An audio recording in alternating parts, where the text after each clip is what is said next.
በዓለም ያሉ ክርስቲያኖች ሁሉ አብ ወልድ መንፈስ ቅዱስን ያምናሉ። ስንት አምላክ ብለው ድምጽ ያሰማሉ? አባቶቻችን ሆይ በሰማያት የምትኖሩ እንላለን። ምን ነው የምንለው? አባታችን ሆይ ብለን አንድ ድምጽ፣ የአንድ ጅራፍ አንድ ድምጽ፣ አንድ አምልኮ ነው ያለን። የምናመልከው አንድ አምላክ ነው። እንዲሁ ለወዳጅ ብለን ባንፋቀር ለአጋንንት ደስ አይበላቸው ብለን ልንጠቃ ስለሆነም እኮ ቢያንስ መዋደድ አለብን። ግን እውነቴን ነው የምነግራችሁ፣ ሞኝ ሰዎች ቤተክርስቲያን ውስጥ አይኖሩም። በእለት ኑሯቸው የሚደለዱ ናቸው።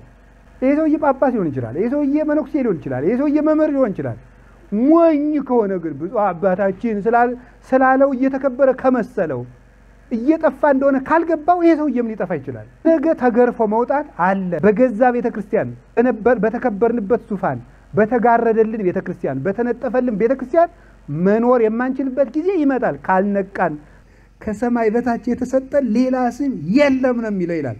እኛም አላል እንድንበት ዘንድ ከሰማይ በታች የተሰጠን ይኸው ኢየሱስ ክርስቶስ አማኑኤል ብላ የሰጠችን ቤተክርስቲያን እኮ እነሱ የማያውቁትን ስም ለይታ ነው። አሁን ኢየሱስ ብለህ ለምን እንደምታመሰግነው፣ ክርስቶስ ብለህ ለምን እንደምታመሰግነው፣ አማኑኤል ብለህ ለምን እንደምታመሰግኑት ብትሉት አያውቁትም። ቤተክርስቲያን እንደምታመሰግነው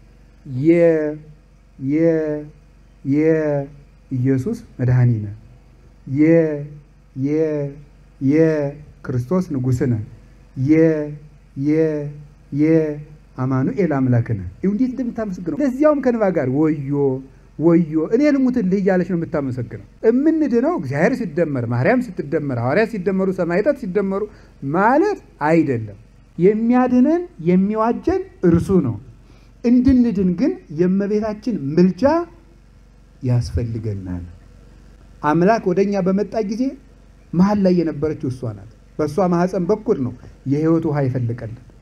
በቤተልሔም ብርሃኑን በገለጠ ጊዜ ከእሷ እጅ ነው የተገኘው። ስግደትን ልናቀርብለት ስንሄድ እሷ እጅ ታቅፈው ነው የምናገኘው። ወርቅ ታንከር ይዛችሁ ብትሄዱ እሷ ታቅፈው ታገኛላችሁ። መስቀሉ ስር ስጋውን ቆርሶ ለዓለም ማዕድ አድርጎ ሲሰጥ፣ ደሙን ቀርቶ የዓለም መጠጥ አድርጎ ሲሰጥ ከመስቀሉ ስር ከጠፋንበት ዛፍ ስር ሔዋን እንደነበረች ከዳንበት ዛፍ ስር ደግሞ ይችኛይቱ እውነተኛይቱ ሔዋን አለች። ስለዚህ እንደዚያ ስለሆነ እርሷን ተይዞ ነው ጎዳና የሚካሄደው። በቴሌቪዥን መጥተው እነሱ ምን አለባቸው? ወንድማችን ነው ጌታ ኢየሱስ ይላል። ምን ቀምሳል እንደው ስለሱ ጌታዬ? የመከራ ወንድሞች ሰማዕታት ወደ እሳቱ ገቡ፣ ወደ እሳት በረሃ ወረዱ። ጻድቃን ወንድሞች በመከራ የሚመስሉ ጻድቃን ወንድሞች ደግሞ በትፍሲት ኤል ውስጥ አድባር እንዳለ ቅዱስ ያሬድም ፍርኩታ ለፍርኩታ ተንከራተቱ። ዋሻውን ዘግተው እዚያው እየሞቱ ቀሩ። ግንዱን እየቆረቆሩ ከግንዱ ውስጥ ቆመው እየጸለዩ ግንዱ ገጥሞ ግንዱ ለቤተ ክርስቲያን መስሪያ ሲቆረጥ አጽማቸው ሲፈለጥ እስኪገኝ ድረስ እንዲያኑ አለቁ ወንድሞችህ።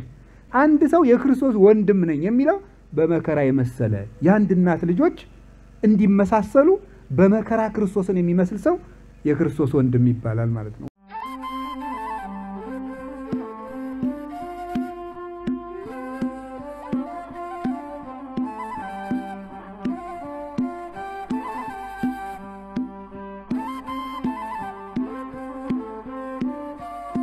በስመ አብ ወወልድ ወመንፈስ ቅዱስ አሐዱ አምላክ። በስመ አብ ወወልድ ወመንፈስ ቅዱስ አሐዱ አምላክ። በስመ አብ ወወልድ ወመንፈስ ቅዱስ አሐዱ አምላክ። ይትባረክ እግዚአብሔር አምላከ አበዊነ ዘሰብሐ ምሕረቶ ላዕሌነ።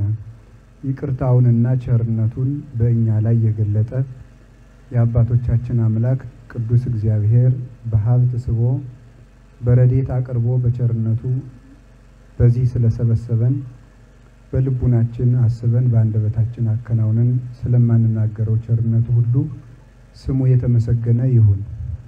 የእናታችን የቅድስት ድንግል ማርያም የቅዱሳን መላእክት፣ የቅዱሳን ነቢያት፣ የቅዱሳን ሐዋርያት፣ የቅዱሳን ሰማዕታት፣ የቅዱስ ቂርቆስ፣ የቅዱሳን ጻድቃን ረድኤትና በረከታቸው ከሁላችን ጋር ይሁን። የተከበራችሁ አባቶቻችን ካህናት፣ ወንድሞቻችን ዲያቆናት፣ በገዳሙ ጌታችን መድኃኒታችን ኢየሱስ ክርስቶስን ፈልጋችሁ ጸንታችሁ የምትኖሩ መናንያን አባቶች መነኮሳት፣ እናቶች መነኮሳያት፣ የጌታችን የመድኃኒታችን ኢየሱስ ክርስቶስ ክቡራን ቤተሰቦቹ የምትሆኑ ምእመናን አንድ አምላክ በሚሆን በአብ በወልድ በመንፈስ ቅዱስ ስም እንደምን አደራችሁ? እንደምን ሰነበታችሁ? እንደምን አረፈዳችሁ? ቸሩ አምላካችን ኢየሱስ ክርስቶስ ለዚህ ቀን ስላደረሰን ስሙ የተመሰገነ ይሁን። በመካከላችን ተገኝቶ እንዲያስተምረን ቅዱስ ፈቃዱ ይሁንልን። እንደ እግዚአብሔር ቅዱስ ፈቃድ የምንማማርበት የትምህርታችን ርዕስ የሚሆነው የጌታ ጅራፍ በሚል ርዕስ ነው የምንማማረው። እስኪ በሉ ሁላችሁም ድገሙ። ሶስተኛ በሉ። በዚህ ርዕስ ነው የምንማማረው። የዮሐንስ ወንጌል ምዕራፍ 2 ቁጥር 15 ላይ የምናገኘው ኃይለ ቃል ነው። በዛሬው ዕለት አባታችን ቅዱስ ያሬድ በመንፈስ ቅዱስ ገላጭነት ተገልጦለት በሰራው የቤተ ክርስቲያን መንፈስ ቅዱሳዊ ሥርዓት መሰረት በዚህ ዕለት እግዚአብሔር መንፈስ ቅዱስ ለምእመናን የዕለት እንጀራቸው አድርጎ የሰራላቸው በአብይ ጾም 3ኛው እሁድ ላይ የዮሐንስ ወንጌል ምዕራፍ 2 ከቁጥር 12 ጀምሮ ነው እና በዚህ ዕለት ከተሰራልን ወንጌል ቀጥታ ወደ ወንጌሉ ነው የምገባው። የዮሐንስ ወንጌል ምዕራፍ 2 ቁጥር 12 ላይ የምናገኘው ኃይለ ቃል አለ። ታሪኩን የጻፈልን ወንጌላዊ ዮሐንስ ነው። እንጀራ ሲበሉ የሚያበላንን ሰው ማወቅ አለብን። ካላወቅነው ሌላ ጊዜ ያጎረሰንን እጅ ልንነክሰው እንችላለንና እና ቅዱስ ዮሐንስ ወንጌላዊ የጌታችን የመድኃኒታችን ኢየሱስ ክርስቶስ ፍጹም ወዳጁ የእመቤታችን ፍጹም ወዳጇ ጌታችንን በሕይወት ይመስለው የነበረ ምስጢረ መለኮት በምልአት የተገለጠለት ወንጌላዊ ነው። ከሌሎቹ ወንጌላውያን በተለየ ምስጢር ሰፍቶ መልቶ እንዲጽፍ ተሰጥቶታል። ያ ማለት ሌሎቹ ወንጌላውያን ይህንን ቅዱስ ዮሐንስ ወንጌላዊ የጻፈውን ወንጌል አያውቁትም ማለት አይደለም። በሐዋርያት መካከል የትምህርት ልዩነት፣ የምስጢር መከፈል የለባቸውም። ምክንያቱም ጌታችን ኢየሱስ ክርስቶስ ቤተ ክርስቲያንን የሰጠን በቅዱሳን ሐዋርያት ልብ በኩል ስለሆነ ለቤተ ክርስቲያን ከፍሎ ያስተማረ ሐዋርያ የለም፣ ሁሉም ያውቁታል። ግን ይህንን እንዲጽፍና በኋላም ደግሞ አካል ከህልውና ተገልጦለት በአይን እንዲያይ በራእይ የተገለጠለት ቅዱስ ዮሐንስ ወንጌላዊ ነው። ይህንን ያደለበት ምክንያቱም ጌታ ከደረቱ ተጠግቶ ይቀመጥ ነበር ይላል። ዘረፈቀ ውስተ ሕጽኑ፣ ከጌታ ደረት ተጠግቶ ይቀመጥ ነበረ። ይሄ የሆነበት ምክንያት ደረት ልብ ያለችው ደረት አካባቢ ነው አይደለም? በሕክምናም ይታወቃል። ከግራ ደረት ትንሽ ዝቅ ብላ ነው ያለችው ልብ። ስለዚህ ለምንድነው ከጌታ ከደረቱ ተጠግቶ የሚቀመጥ ማለት? የጌታ የልብ ወዳጁ ነው ማለት ነው። የዚህ ትርጉሙ ከጌታ ከደረቱ ይጠጋል ማለት የልብ ወዳጁ ነው፣ ለክርስቶስ የኖረ ሰው ነው ማለት ነው። እና ቅዱስ ዮሐንስ ወንጌላዊ ይህንን ምስጢር ከሌሎቹ ሐዋርያት በተለየ እንዲጽፍ የሆነበት ምክንያት የጌታ የልብ ወዳጅ በመሆኑ በንጽህና ክርስቶስን በመምሰሉና እመቤታችን ፍቅሯ የበዛለት ሰው በመሆኑ ነው። ሰው የክርስቶስን ምስጢር በምላት እንዲያውቅ ቢሻ የሚያስፈልጉት እነዚህ 3 ነገሮች ናቸው። ለክርስቶስ የፈቃዱ ወዳጅ መሆን፣ ሰውነትን በንጽህና መያዝ፣ ሶስተኛ ደግሞ ምን ማድረግ ነው? እመቤታችንን በፍቅር ማገልገል ነው። ልክ ለነቢዩ ኢሳይያስ ከሱራፌል አንዱ ከሰማይ መሰዊያ ፍም አምጥቶ ከንፈሩን ባስነካው ጊዜ ለምጽ እንደራቀለት ቅዱስ ያዕቆብ ዘስሩግ እንዲል ለዮሐንስ ወንጌላዊ ደግሞ ከረጅሚቱ ዙፋን ከመቤታችን የቀዳሚው ቃል ፍም መጥቶ በተዋሃደው ጊዜ ድንቁርና ዓለማወቅ ሁሉ እንዲርቅለት ሆኗል። እና እመቤታችን ማለት የድንቁርናችን የኃጢአታችን ለምጽ የሚርቅበት ፍም ከሷ የሚገኝባት ሰማያዊት ምሷ መሰዊያ ወይም ዙፋን ናት ማለት ነው። ነበልባላዊት መንበር ናት። መለኮትን ለመሸከም የታመነች ናት። አንቲ ማይምንት ለዘያገምርዎ ሰማያት ወምድር ያላት ቅዱስ ኤፍሬምም ለዚህ ነው። ሰማይና ምድር የማይወስኑትን ለመወሰን የታመንሽ ነሽ ያላት ለዚህ ነው። ለዚህ ትበቃለች ተብላ የታመነች እግዚአብሔር ልቡን የጣለባት እመቤታችን ስለሆነች እና ቅዱስ ዮሐንስ በዚህ በረከትን አግኝቷል። ወደ ቤቱ ይዟት ሄደ። እንግዲህ ታውቃላችሁ ጌታን ሐዋርያት እንዲህ ብለው ሲሉ ትሰማላችሁ። የማቴዎስ ወንጌል ምዕራፍ 19 ላይ ሁሉን ትተን ተከተልን ምን ትሰጠናለህ ብለውት ነበረ እና ሁሉን ትተን ብለውታል። ሁሉን ትተን ሲሉ ቤትንም ያጠቃልላል። ቤትን መተውን ካጠቃለለ ደግሞ ዮሐንስ 19 ላይ ስትመጡ ዮሐንስም እመቤታችንን ወደ ቤቱ ይዟት እንደሄደ ተጽፏል። ወነሣ ውእቱ ረድ ዋይተዋ ውስተ ቤቱ ወደ ቤቱ ይዛ ለሐዋርያ ምን ቤት አለው? ቤት የሚለው ልቡን ነው።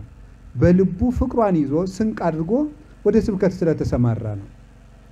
ስለዚህ እመቤታችንም የነበረች በቤተልሔም ዋሻዎች ነው የነበረችው እንጂ ዮሐንስ ቤት የለውም። እንደዚህ ያለ ፍቅር የበዛለት ሰው ከእግዚአብሔር ለመገናኘት ምንም የሚያግደው ተራራ ወይም ግድግዳ የለበትም። ከዚህ የተነሳ ቅዱስ ዮሐንስ አፈወርቅ ቅዱስ ዮሐንስ ወንጌላዊ ታውቃላችሁ አንድ ሸክም ለሚገባው ነው የሚሰጠው አይደለም እንዴ? አሁን አንድ ሰው የ10 ዓመት ልጅ ቢሆን የ50 ዓመት ሰው የሚሸከመውን ጉልማሳ የሚሸከመውን ክብደት ልናሸክመው አንችልም። 30 ኪሎ 20 ኪሎ ጓዝ ተሸክመ ተራራ ውጣ እንለውም። ምክንያቱም እሱ መሸከም አይችልምና። ትልቅ ጸጋም ትልቅ ልብ ላለው ሰው ነው የሚሰጠው። ልክ ምድራዊ ወይም ደግሞ ጓዝን ለመሸከም ስጋዊ ጉልበት እንደሚያስፈልግ ጸጋን ለመሸከም የልብ ጉልበት ያስፈልጋል። ለምሳሌ እግዚአብሔርን ለመወሰን የንጽህና ጉልበት ያላት እመቤታችን ብቻ ስለሆነች ነው ይህ ኃይለ ድንግልና ስላላት የተሰጣት። እንደዚህ ሁሉ ደግሞ የእመቤታችን ጸጋና ረድኤት ለመሸከምም ንጽህና ያስፈልጋል። ስለዚህ ድንግሊቱን ለድንግሉ ዮሐንስ ሰጠው ማለት ነው። የሚገባውን ለሚገባትን ሰው ለሚገባው ሰጠው። ንጽህና ከእግዚአብሔር ጸጋን እንድንቀበል እግዚአብሔር ትልቅ ጸጋ ብሎ ለሰው ልጆች የሚሰጠውን ጸጋ የሚሰጠው ሰው ተዘጋጅቶ በተገኘ መጠን ነው እና ዮሐንስ ወንጌልን የደገመ ሰው ዝሙት ይቀልለታል። ዮሐንስ ወንጌልን ከሚጸልይ ሰው እግር የብርሃን ምንጣፍ ይነጠፋል። ቅዱሳን መላእክትም ይከቡታል። መላእክት ሁሉ የዮሐንስ ወንጌል ሲነበብ ሊሰሙ ይመጣሉ ይላሉ አባቶቻችን። ሌላው ቀርቶ ታቦት እንኳን ቢሰረቅ የዮሐንስ ወንጌል እንደ ታቦት ሆኖ ያገለግላል። ባይኖር ወንጌሉ እንደ ታቦት ሆኖ ቅዳሴ ይቀደስበታል። ትልቅ ክብር አለው እና ይህን ማንበብ መጸለይ መልካም ነው። ብትጸልዩትም ጥሩ ነው። በእውነት ከተቻላችሁ 21ዱ ምዕራፍ ለ7 ቀን ሲካፈል በቀን 3 ምዕራፍ ነው የሚሆነው። ብትጸልዩት መልካም ነው ቢቻላችሁ። ሀቃታችሁ ደግሞ አንዳንድ ምዕራፍን ብትጸልዩ በጎ ነው። ይሄንን ረድኤቱን ያድለን። እንደዚህ ከሆነ በወንጌሉ የዓይን ምስክር ሆኖ ያየ ነው። በዓይናችን ያየነውን በጆሮአችን የሰማነውን በእጃችን የዳሰስነውን የእውነት ቃል እንጽፍላችኋለን ብሎ እንደነገረን የዓይን ምስክር ነው። በቤተ ክርስቲያን የዓይን ምስክር የሚባለው ዋጋ ያለው ነገር ነው። እሱን ነገር ጊዜ መፍጀት ስለሚሆን ሌላ ጊዜ ትማሩታላችሁ ከሌሎቹ መምህራንም ጭምር እና በስነ መለኮት ትምህርት አንድ ሰው ምስክር ተብሎ ለመጠራት የራሱ መስፈርቶች አሉት። የቤተ ክርስቲያን ምስክር ሆኖ ለመጠራት እና እውነተኛ ምስክር ነው ቅዱስ ዮሐንስ ወንጌላዊ። ጌታ ሲያደርግ ያየውን ጽፎልናል። ጌታ በቃና ዘገሊላ ታምራትን ካደረገ በኋላ ወደ ቅፍርናሆም ቦታ ሄደ። ወምድረዝ ወረዱ ቅፍርናሆም ውእቱ ወእሙ ወአሃዊሁ። ከዚህ በኋላ እሱም እናቱም እና ወንድሞቹ ማለት የያዕቆብ ልጆች የዮሴፍ ልጆች ያዕቆብ፣ ዮሳ፣ ይሁዳ ናቸው። እነዚህ ናቸው። እነዚህ ያው በመጽሐፍ ቅዱስ ዘመድም ወንድም ይባላል፣ የሀገር ልጅም ወንድም ይባላል። በዚያ መንገድ ማለት ነው የጌታ ወንድሞች የተባሉት ሐዋርያት ወንድሞቹ እመቤታችን ሆነው ወደ ቅፍርናሆም ሄዱ። ወነበሩ ህዳተ መዋዕለ በዚያም ጥቂት ቀን ቆዩ። የቁጥር መጽሐፍ 2 ቀን ብሎ ያቀነዋል። የቁጥር መጽሐፍ ይላሉ አባቶቻችን። የቁጥር መጽሐፍ ማለት አቡሻክር ማለት ነው። ተገልጦለት እሱ 2 ቀን ነው የቆዩ ይላል። 2 ቀን በዚያ ቆዩ። ከዚህ በኋላ ወቀርበ በዓለ ፋሲካሆሙ ለአይሁድ 2 ቀን ብቻ የቆየ ሰዎቹ ጌታን ለማመን የዘገዩ በመሆናቸው አብሯቸው ብዙ አልሰነበተም ይላሉ ሊቃውንቱ። የአይሁድ ፋሲካ ደረሰ። ወዐርገ እግዚእ ኢየሱስ ኢየሩሳሌም ጌታም የፋሲካን በዓል ለማክበር ሕግን ሽሮ ነው የፈጸመው። የኦሪትን መስዋዕት ፈጽሞ ነው በቃሽ አላት። በቃ እስከዚህ ድረስ ባህርን ውቅያኖስን እስከዚህ ድረስ ስፍይ ወተሳፊ እስከዚህ ድረስ ብዥ ከዚህ በኋላ በቃሽ ብሎ ወሰን እንዳበጀላት ለኦሪት መስዋዕትም ወሰን ያበጀላት ራሱ ፈጽሞ ነው ሰርቶ ነው ያሳለፋት። ስለዚህ ይሄንን አደረገና ኢየሩሳሌም ሄደ፣ በዓሉንም አከበረ። እግዚአ ለኦሪት ቦአ ውስተ ኦሪት ከመይሳየጥ ጦሙ ለለ ውስተ ኦሪት። ኦሪትን የሰራ እሱ በኦሪት መርገም ተይዘው የነበሩትን ይዋጅ ዘንድ የኦሪትን ሕግ አከበረ፣ ወደ ኦሪት ሕግ ገባ ብሎ ቅዱስ ጳውሎስ እንደነገረን ሕግን አክብሮ በሕግ ያለብንን በሕግ የተጫነንን የመርገም ሸክም ሊያነሳልን ሕግን ፈጸመ። ፈጻሚ ሕግም ተባለ። የምትሻለውን ሕግም ሰራልን።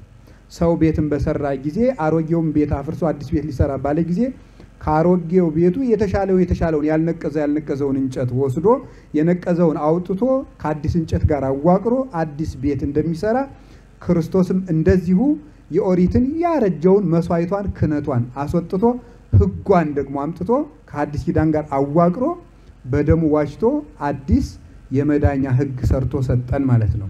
ስለዚህ ጌታችን ኢየሩሳሌም ሄደ። ኢየሩሳሌም በሄደ ጊዜ ወረከበ እለ ይሰይጡ ወይሳየጡ አልሂምተ አባጋ ወአርጋበ ከብቶችን፣ በሬዎችን፣ በጎችን፣ ርግቦችን የሚሸጡ ሰዎችን አገኘ ይላል።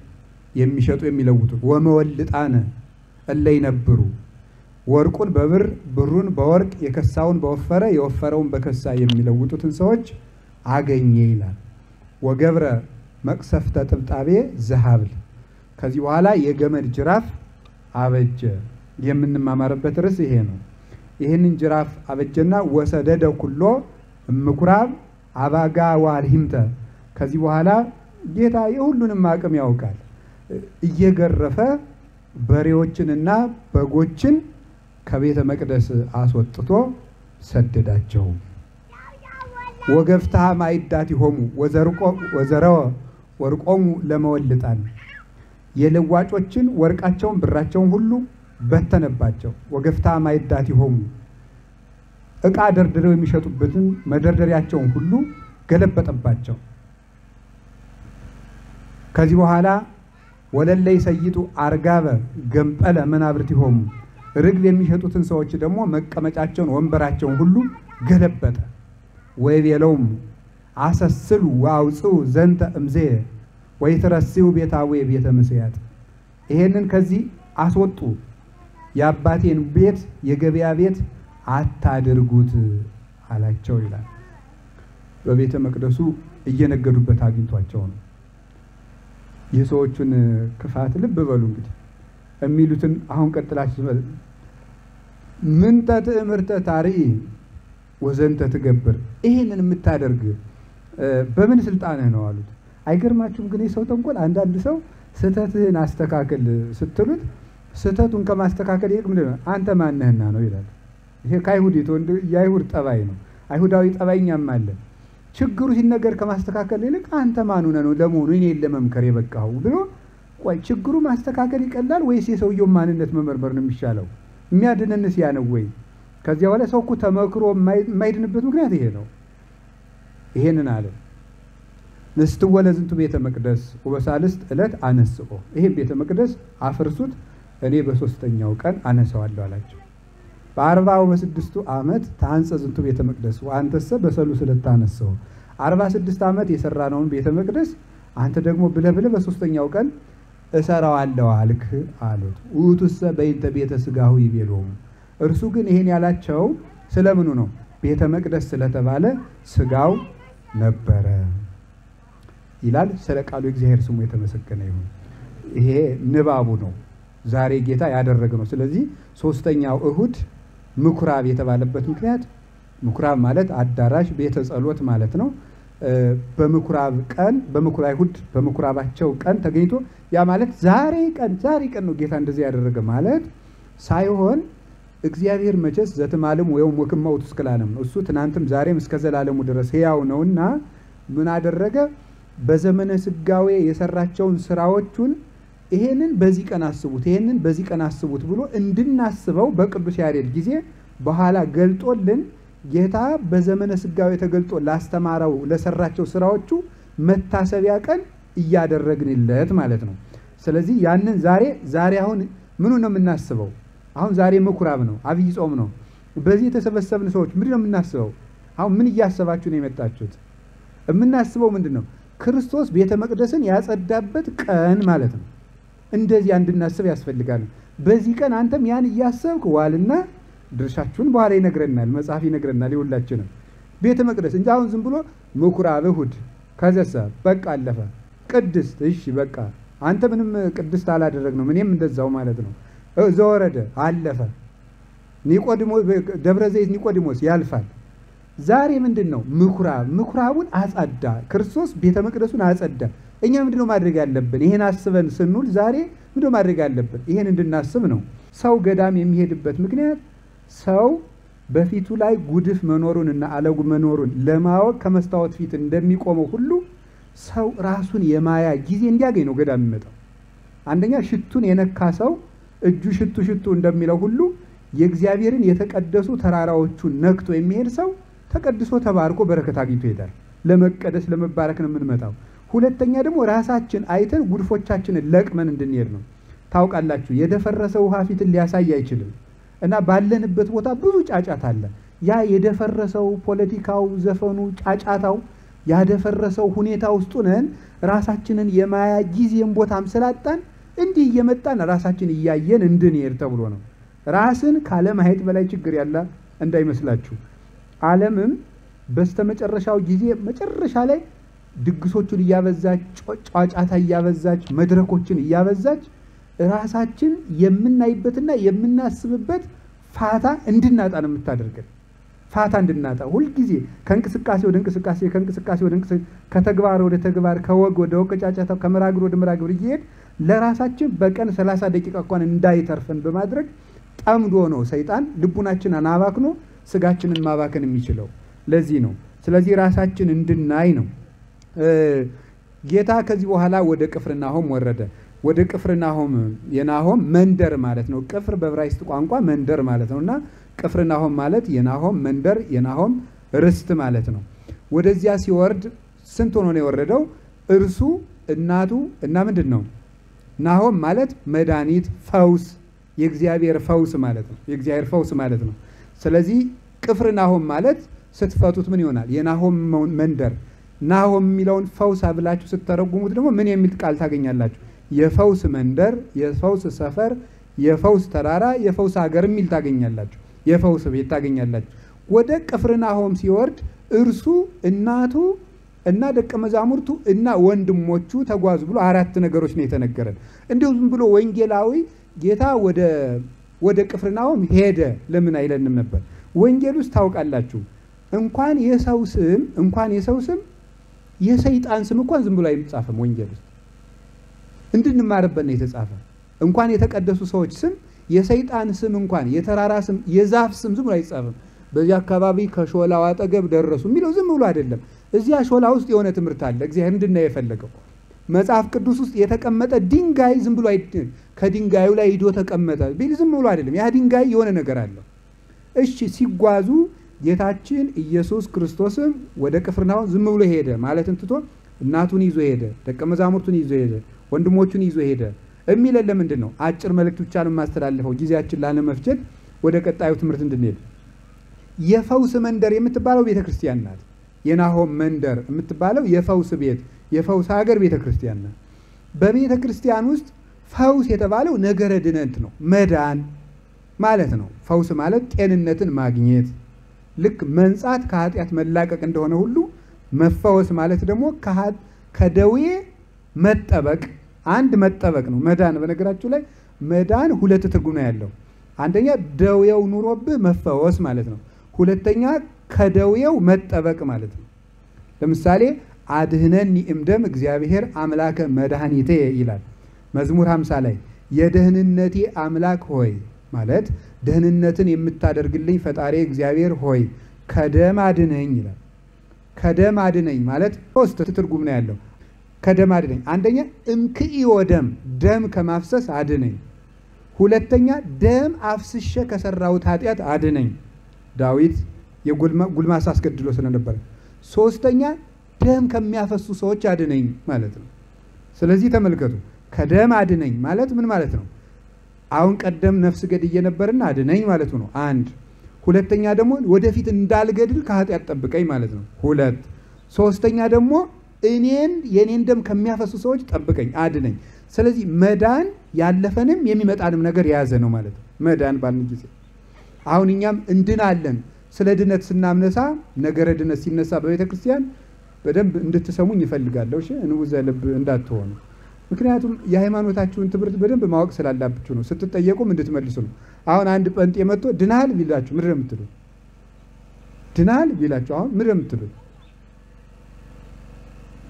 ምንድን ነው መልሳችሁ? አሁን ድናል አልዳንክም፣ በቃ መልስልኝ፣ በኢየሱስ ታምናለህ ይላል። አምናለሁ ትላለህ። ድናል አልዳንክም ቢላችሁ ምንድን ነው የምትሉት? ሶስት ነው መልሱ አይደል እንዴ? ድነናል፣ እየዳን ነው፣ እንድናለን። መልሱ ይሄ ኦርቶዶክሲ ሳሊቬሽን የሚባለው ይሄ ነው። ኦርቶዶክሳዊ መዳን የሚባለው ይሄ ነው።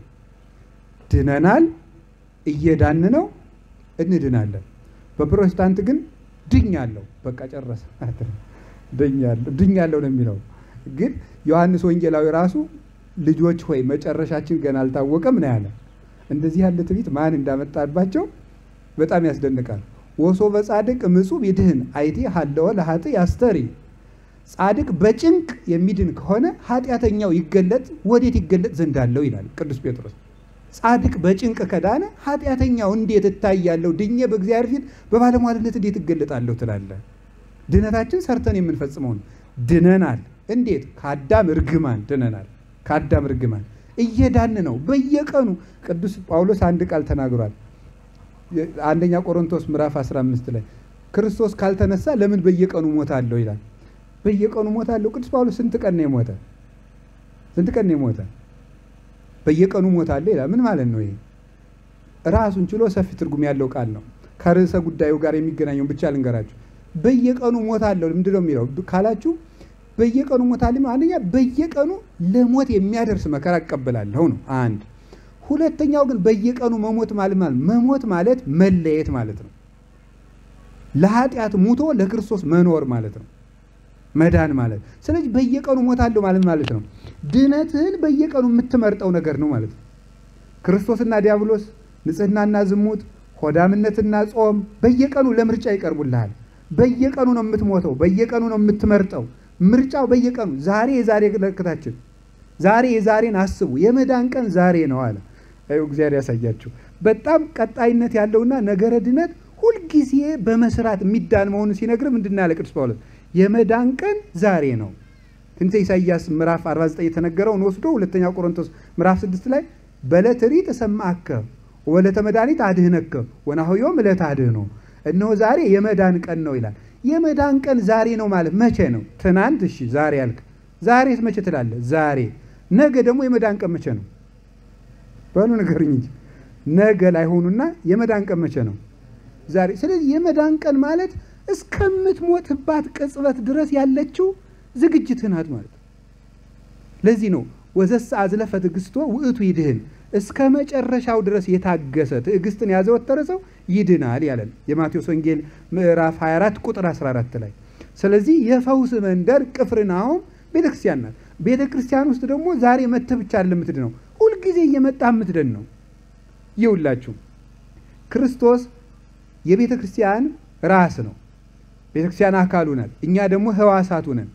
ስለዚህ የክርስቶስ አካል እንዳትሆን የሚቆርጥህን የሚያውኳችሁ ይቆረጡ እንዳለ ቅዱስ ጳውሎስ ቆርጦ እንዳይጥል በየቀኑ የምታደርገው ትግል አለ። ቤተክርስቲያን በየቀኑ ነው የምትፈውስህ። በየቀኑ ፈውስ ትሰጠናለች። በየቀኑ ታድነናለች። ቤተክርስቲያን ውስጥ መኖር ነው። አምዳ ወድዳ ለጽድቅ ቤቱ ለእግዚአብሔር ሕያው። ሁለተኛ ጢሞቴዎስ ምዕራፍ 3 ላይ ሲናገር ቅዱስ ጳውሎስ የእውነትና የጽድቅ መሰረት ይላታል ቤተክርስቲያንን። የሕያው የእግዚአብሔር ቤት በሕያው በእግዚአብሔር ቤት በእውነትና በጽድቅ መሰረት በሆነችው በዚህች የሕይወት ቤት በመኖር እስከ ሕቅታ ድረስ በመታመን የሚገኝ ነው ድህነት። ታዲያ ወደዚህ ድህነት ውስጥ ስንመጣ ይውላችሁ እግዚአብሔር ያሳያችሁ። ወምዝ ወረዱ ቅፍርናሆም ውእቱ ወእሙ ዋርዳዩ ዋሃዊሁ እርሱ እናቱና ወንድሞች ወረዱ። የመንገድ ነገር ነው የነገረን። ወደ ቅፍርናሆም ሄዱ ነው፣ መንገድ ነው የተነገረን። ድህነት ቀጣይነት ያለው ነው፣ መንገድ ነው። እየዳን ነው ያልኳችሁ ይሄ ነው። በየቀኑ ትስታለህ፣ በየቀኑ ትድናለህ። በየቀኑ ትስታለህ፣ በየቀኑ ትድናለህ። ሁላችን እንደዚያ ነው የምንሆነው። እንሳሳታለን፣ እንድናለን። እንሳሳታለን፣ እየዳን ነው፣ አሁን እየቀጠልን ነው። ከዚያ በኋላ እግዚአብሔር ቢፈቅድ ወደፊት ደግሞ ምን እንላለን ነው? እንድናለን። እግዚአብሔር ቢፈቅድ እንደ ቸርነቱ እንድናለን፣ እንደ ቸርነቱ እንድናለን እንጂ ቀድሞ አንዴ ከመረጠ በቃ ድናል የሚባል ነገር የለም። ስለዚህ ወደ ድህነት ሀገር ወደ ቅፍርናሆም ወደ ቤተ ክርስቲያን ሲኬድ አራቱ መንገደኞች አብረው መኖር አለባቸው። እነማን ናቸው? እስኪ ንገሩኝ። እንዴ ምን ስታጠኑ ነው የቆያችሁት? አራቱ የቅፍርናሆም መንገደኞች። የቅፍርናሆም መንገደኞች ማለት የድህነት መንገደኞች ማለት መንገድ የተነገረን ድህነት እየሄድክ ነው ማለት ሁልጊዜ ነው ምንድን ነው ማለት ነው ብዬ ነገርኳቸው። ቅፍርናሆም ማለት የፈውስ መንደር ማለት ነው። ፈውስ ደግሞ ድህነት መንፈሳዊ ነው የሚነግረን። እንደዚያ ከሆነ አራቱ የተሟሉለት መንገድ የቅፍርናሆም መንገድ ይባላል። የድህነት መንገድ አራቱ መኖር አለባቸው። ማን ናቸው? አቤት በሉ እንጂ ወይ ጉድ! አይውላችሁ ደንቀ ወዘን ይሆሙ ኦራይንት ይሆሙ ዋግዘፉ አልባብ ይሆሙ ከመይት መየጡ ሀቤ ወይሳሃሎሙ ያለ ለዚህ ነው። አልፈታውም በአማርኛ በቃ ከነደዳችሁ ተምራችሁ ስሙት። ግዕዝ ተምራችሁ እንጂ እኔ አልፈታም። ለማንኛውም አሁን ተናገሩ። ማን ናቸው የቅፍርናሆም መንገደኞች? ጌታ በሉ እንጂ። እሺ እመቤታችን፣ ሌላስ? ሐዋርያት እና ወንድሞቹ። በጣም ጥሩ። ይሄ ምን ማለት ነው? የሰማይ የድህነት ጎዳናችን አራቱን አሟልተን የምንፈጽመው ነው ማለት ክርስቶስ መድኃኒት ነው ብለን መድኃኒት እርሱ ብቻ ነው። እርሱ ብቻ አባቱ መንፈስ ቅዱስ መድኃኒት። እመቤታችን ቅዱሳን መድኃኒት ይባላሉ ሲባል ከእግዚአብሔር ድነት ስለሚያሰጡን ነው እንጂ መዳን የሚገኘው በእግዚአብሔር ብቻ ነው። የሚያድነን እግዚአብሔር ብቻ ነው። ይሄን እናውቃለን። የሚያድነን እግዚአብሔር ከሆነ ግን ወደ እግዚአብሔር መዳን እንድንደርስ የሚያደርጉን በቅፍርናሆም መንገድ ላይ ያሉት ማን ናቸው? ድንግል ማርያም በሉ እንጂ። እሺ ቅዱሳን ሐዋርያት፣ ሌላስ? ቅዱሳን ሰማዕታትና ጻድቃን ናቸው። እነሱን ይዘህ ስትሄድ ክርስቶስ አብሮህ አለ ማለት። እነሱ በሌሉበት ክርስቶስ የለም። ምንጊዜም የወንጌል ጎዳና ሐዋርያት ያሉበት፣ ወላዲት አምላክ ያለችበት፣ ሰማዕታትና ጻድቃን ያሉበት ናቸው። ክርስቶስን ይዘህ መሄድ ማለት እሱን የባህሪ አምላክ አድርጎ በስሙ አምኖ መጠመቅ፣ ሕጉን መፈጸም፣ እሱን መምሰል፣ ለሱ መኖርና ለሱ መሞት ነው። በክርስቶስ ማመን ማለት ለክርስቶስ መሞት ማለት ነው ብሎ አንድ የበረሃ አባት ይናገራል። የበረሃ አባት ስል ትምህርት ጥቅስ የበረሃ አባት ስል እንዳትረሱ። የበረሃ አባት ብዬ ከተናገርኩን የትምህርት ላይ እነ እንጦንስ እነ መቃርስን የመሰለ ኮከብ ማለት ነው። እሺ የዱሮ አባቶች ማለት ነው። እና አንድ ከበረሃ አባቶች አንዱ ሲናገር ይላል በክርስቶስ ማመን ማለት ምን ማለት ነው ያለ ለክርስቶስ መሞት ማለት ነው ይላል። መሞት ማለት ደግሞ መለየት ማለት ነው። የሆነ ነገርን ለክርስቶስ ስትል መተው ማለት፣ ከዚያ መላቀቅ ማለት ያን ጊዜ ክርስቲያን ነኝ ብለህ መናገር ትችላለህ። ለክርስቶስ ብለህ መተው ያቃተህ ነገር ካለ ሙሉ ክርስቲያን አይደለህም ማለት ነው። በዚህ ታውቀዋለህ ይላል። ስለዚህ ተመልከቱ፣ ስንሄድ ክርስቶስን ይዘን መጓዝ ማለት አምላክነቱን ማመን፣ በምድር ተገልጦ የሰራልን የቤዛነት የማዳን ስራውን ሁሉ ማመን፣ ከባህሪ አባቱ ከአብ ከባህሪ ሕይወቱ ከመንፈስ ቅዱስ ጋር አንድ መሆኑን ማመን፣ ስጋውን ደሙን መቀበል፣ በስሙ መጠመቅ፣ ሕጉን መፈጸም፣ ለስርዓቱ መታመን፣ ሕይወትን ለሱ ማደሪያነት ማስተካከል፣ ይሄ ክርስቶስን ይዞ መጓዝ ነው። እመቤታችንን በዚህ መሃል ይዞ መጓዝ ማለት ተመልከቱ፣ እምንድነው እግዚአብሔር ሲደመር ማርያም ስትደመር ሐዋርያት ሲደመሩ ሰማዕታት ሲደመሩ ማለት አይደለም። ለይታችሁ ማወቅ አለባችሁ እንድታስረዱ። እግዚአብሔርና እመቤታችንና ሐዋርያትና ጻድቃን መድኃኒት ናቸው አላልኩም። እነዚህ ቅዱሳን ወደ ማን ማዳን ያደርሱናል ነው? ወደ እግዚአብሔር ማዳን የሚያደርሱን። አሁን ፕሮቴስታንቶች ብዙ ጊዜ ይጠቅሳሉ። የሐዋርያት ሥራ ምዕራፍ 4 ቁጥር 13 ይጠቅሱና እንድንበት ዘንድ ከሰማይ በታች የተሰጠ ሌላ ስም የለም ነው የሚለው ይላል። እኛም አላል እንድንበት ዘንድ ከሰማይ በታች የተሰጠን ይኸው ኢየሱስ ክርስቶስ አማኑኤል ብላ የሰጠችን ቤተ ክርስቲያን እኮ እነሱ የማያውቁትን ስም ለይታ ነው። አሁን ኢየሱስ ብለህ ለምን እንደምታመሰግነው፣ ክርስቶስ ብለህ ለምን እንደምታመሰግነው፣ አማኑኤል ብለህ ለምን እንደምታመሰግኑት ብትሉት አያውቁትም። እንዳለማወቅ ያለ እኮ ባለጸግነት የለም። አለማወቅ በጣም ትልቅ ሹመት ነው። ይገርማቸዋል። ድንቁርና ደንበኛ ሹመት ነው። ምክንያቱም የፈለግከውን አሁን የተሾመ ሰው አንተ ናዚ ያንን ዕቃ አምጣው እዚህ ደርሰና ብሎ ንጉሥ የፈለገውን እንዲያዝ የማያውቅ ሰው የፈለገውን መናገር ይችላል። ሰው እየተማረ ሲሄድ በነገራችሁ ላይ ፈሪ እየሆነ ነው የሚሄደው። ፈሪ እየሆነ ስላችሁ ምን ማለት ይመስላችሁ? ፈሪ እየሆነ ሳይሆን ሞትን ይፈራል አይደለም ያልኩት።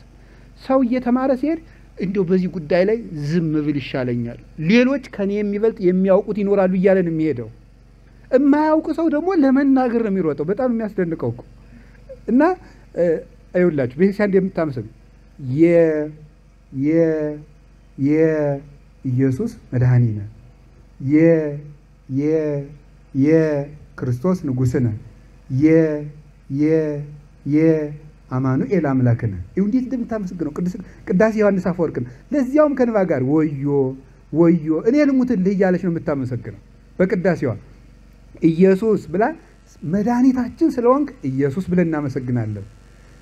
ክርስቶስ ማለት መሲህ ማለት ነው። መሲህ ማለት የተዋሕዶ ንጉሥ ማለት ነው። በተዋሕዶ ራሱን የገለጠ ንጉሥ ማለት ነው። ስለዚህ ላዳኝነቱ ኢየሱስ ብላ ታመሰግነዋለች። ለንጉሥነቱ ወይ ነግስ ለቤተ ያዕቆብ ለያዕቆብ ወገን ለዘላለሙ ይነግሳል ተብሎ በሉቃስ ወንጌል ምዕራፍ 1 እንደተነገረ ያዕቆብ ማለት እስራኤል ማለት ነው። እስራኤል ማለት ሕዝበ እግዚአብሔር ማለት ነው። በአዲስ ኪዳን ደግሞ ሕዝበ እግዚአብሔር የሚባሉት ክርስቲያኖች ናቸው። ለቤተ ያዕቆብ ለዘላለሙ ይነግሳል አንቺ የምትወልጂው ልጅ ያላት ምን ማለት ነው? ለቤተ ክርስቲያን ንጉሷ ክርስቶስ ነው ማለት ነው። አምላኳ ነው። መልአኩም የነገረን ለዚህ ነው። የምትወልጂው የቤተ ክርስቲያን ንጉሥ ነው። ስለዚህ የቤተ ክርስቲያን ንጉሥ ስለሆነ የክርስቶስ ንጉሥነ ትለዋል። ክርስቶስ ማለት ንጉሥነ ማለት ነው ማለቷ ነው።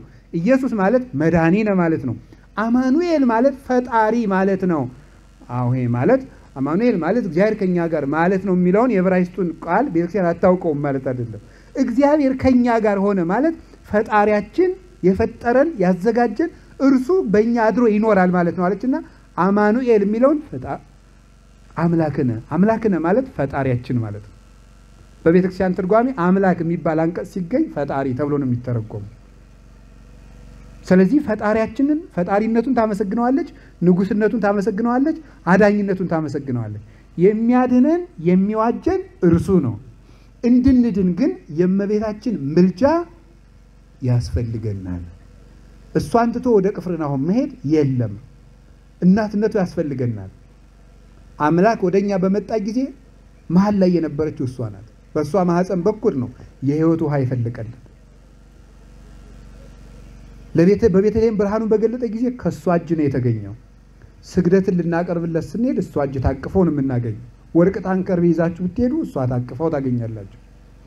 መስቀሉ ስር ስጋውን ቆርሶ ለዓለም ማዕድ አድርጎ ሲሰጥ፣ ደሙን ቀርቶ የዓለም መጠጥ አድርጎ ሲሰጥ ከመስቀሉ ስር ከጠፋንበት ዛፍ ስር ሔዋን እንደነበረች ከዳንበት ዛፍ ስር ደግሞ ይችኛይቱ እውነተኛይቱ ሔዋን አለች። ስለዚህ እንደዚያ ስለሆነ እርሷን ተይዞ ነው ጎዳና የሚካሄደው። ቅዱሳን ሐዋርያትን ደግሞ ትምህርታቸውን፣ ክህነታቸውን፣ ስርዓታቸውን እና ቁርባናቸውን መያዝ ይሄንን የያዘ የቅፍርናሆም መንገደኛ ነው። ትምህርት ሐዋርያትን፣ ስርዓተ ሐዋርያትን፣ ክህነተ ሐዋርያትን የሚያከብር እና የሐዋርያትን ቁርባን የሚቀበል የሐዋርያት ቁርባናቸው ማን ነው? ክርስቶስ ነው።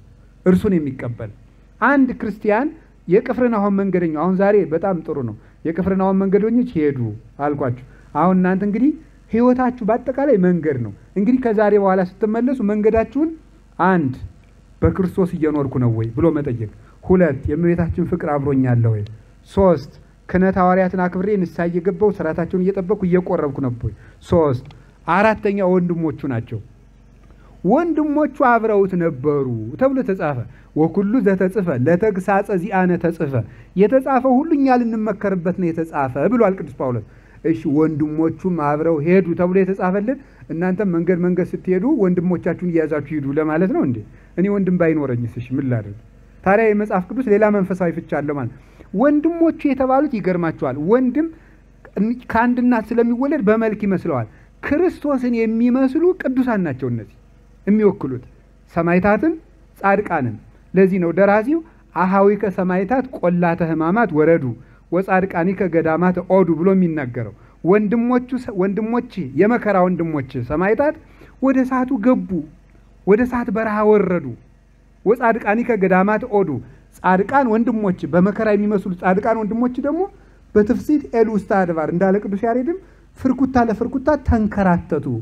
ዋሻውን ዘግተው እዚያው እየሞቱ ቀሩ።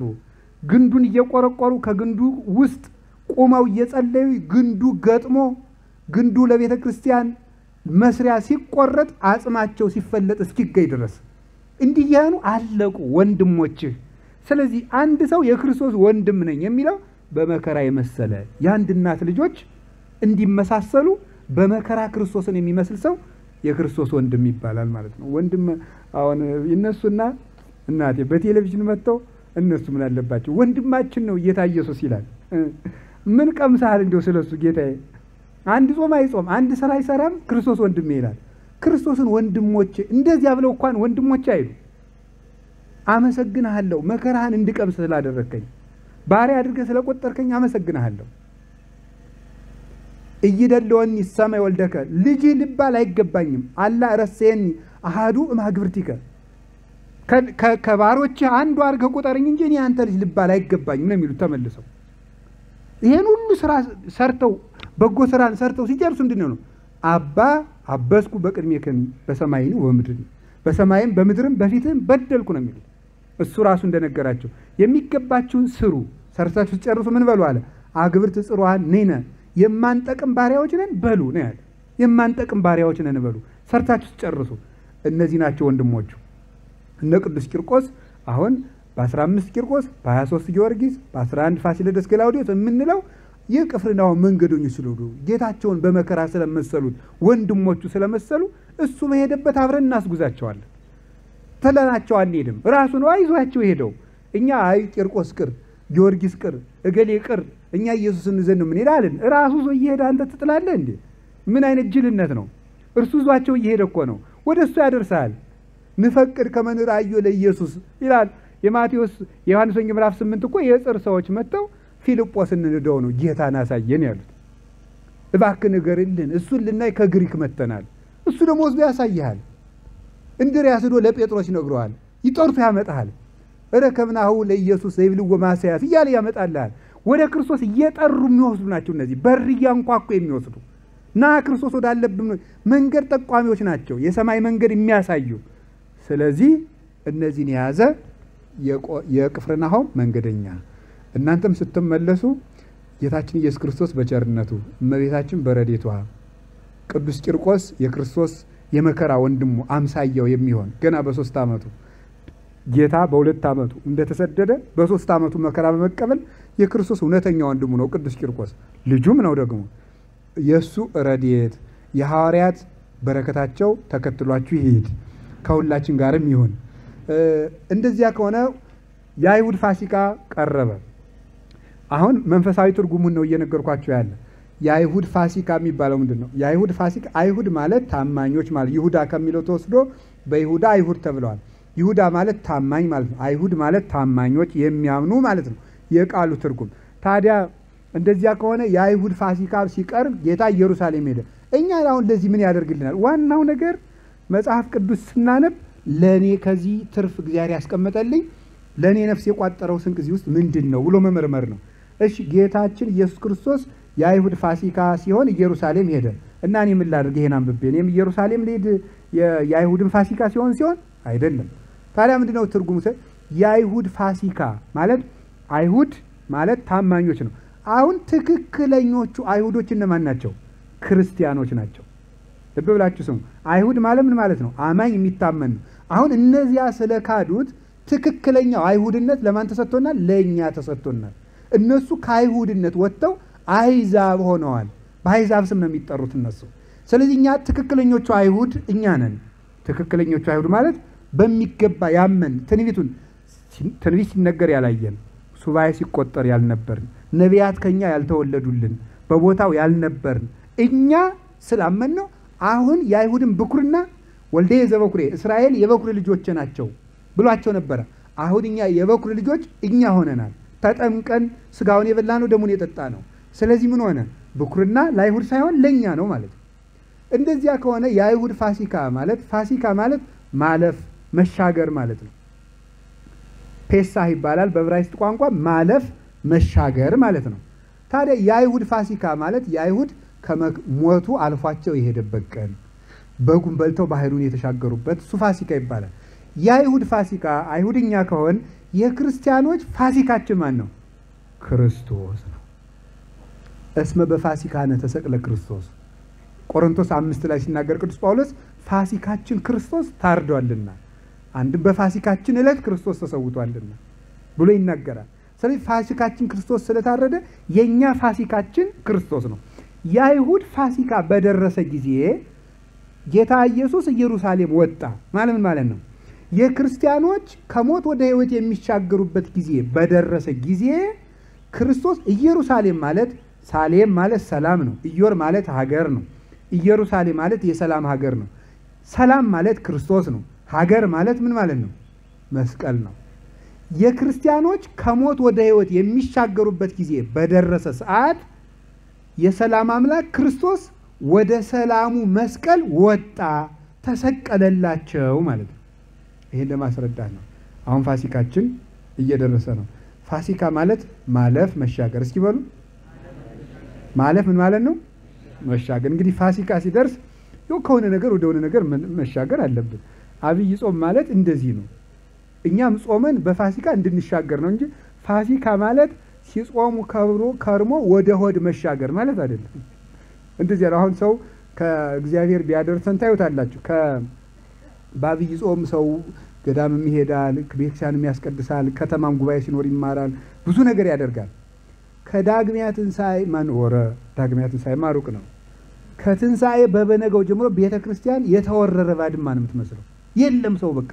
ስለዚህ ምንድን ከጾም ወደ ጥፋት ከመዝሙር ወደ ዘፈን ተሻገርን ማለት እና አልጾምንም ማለት ነው፣ አልተሻገርንም ማለት ነው።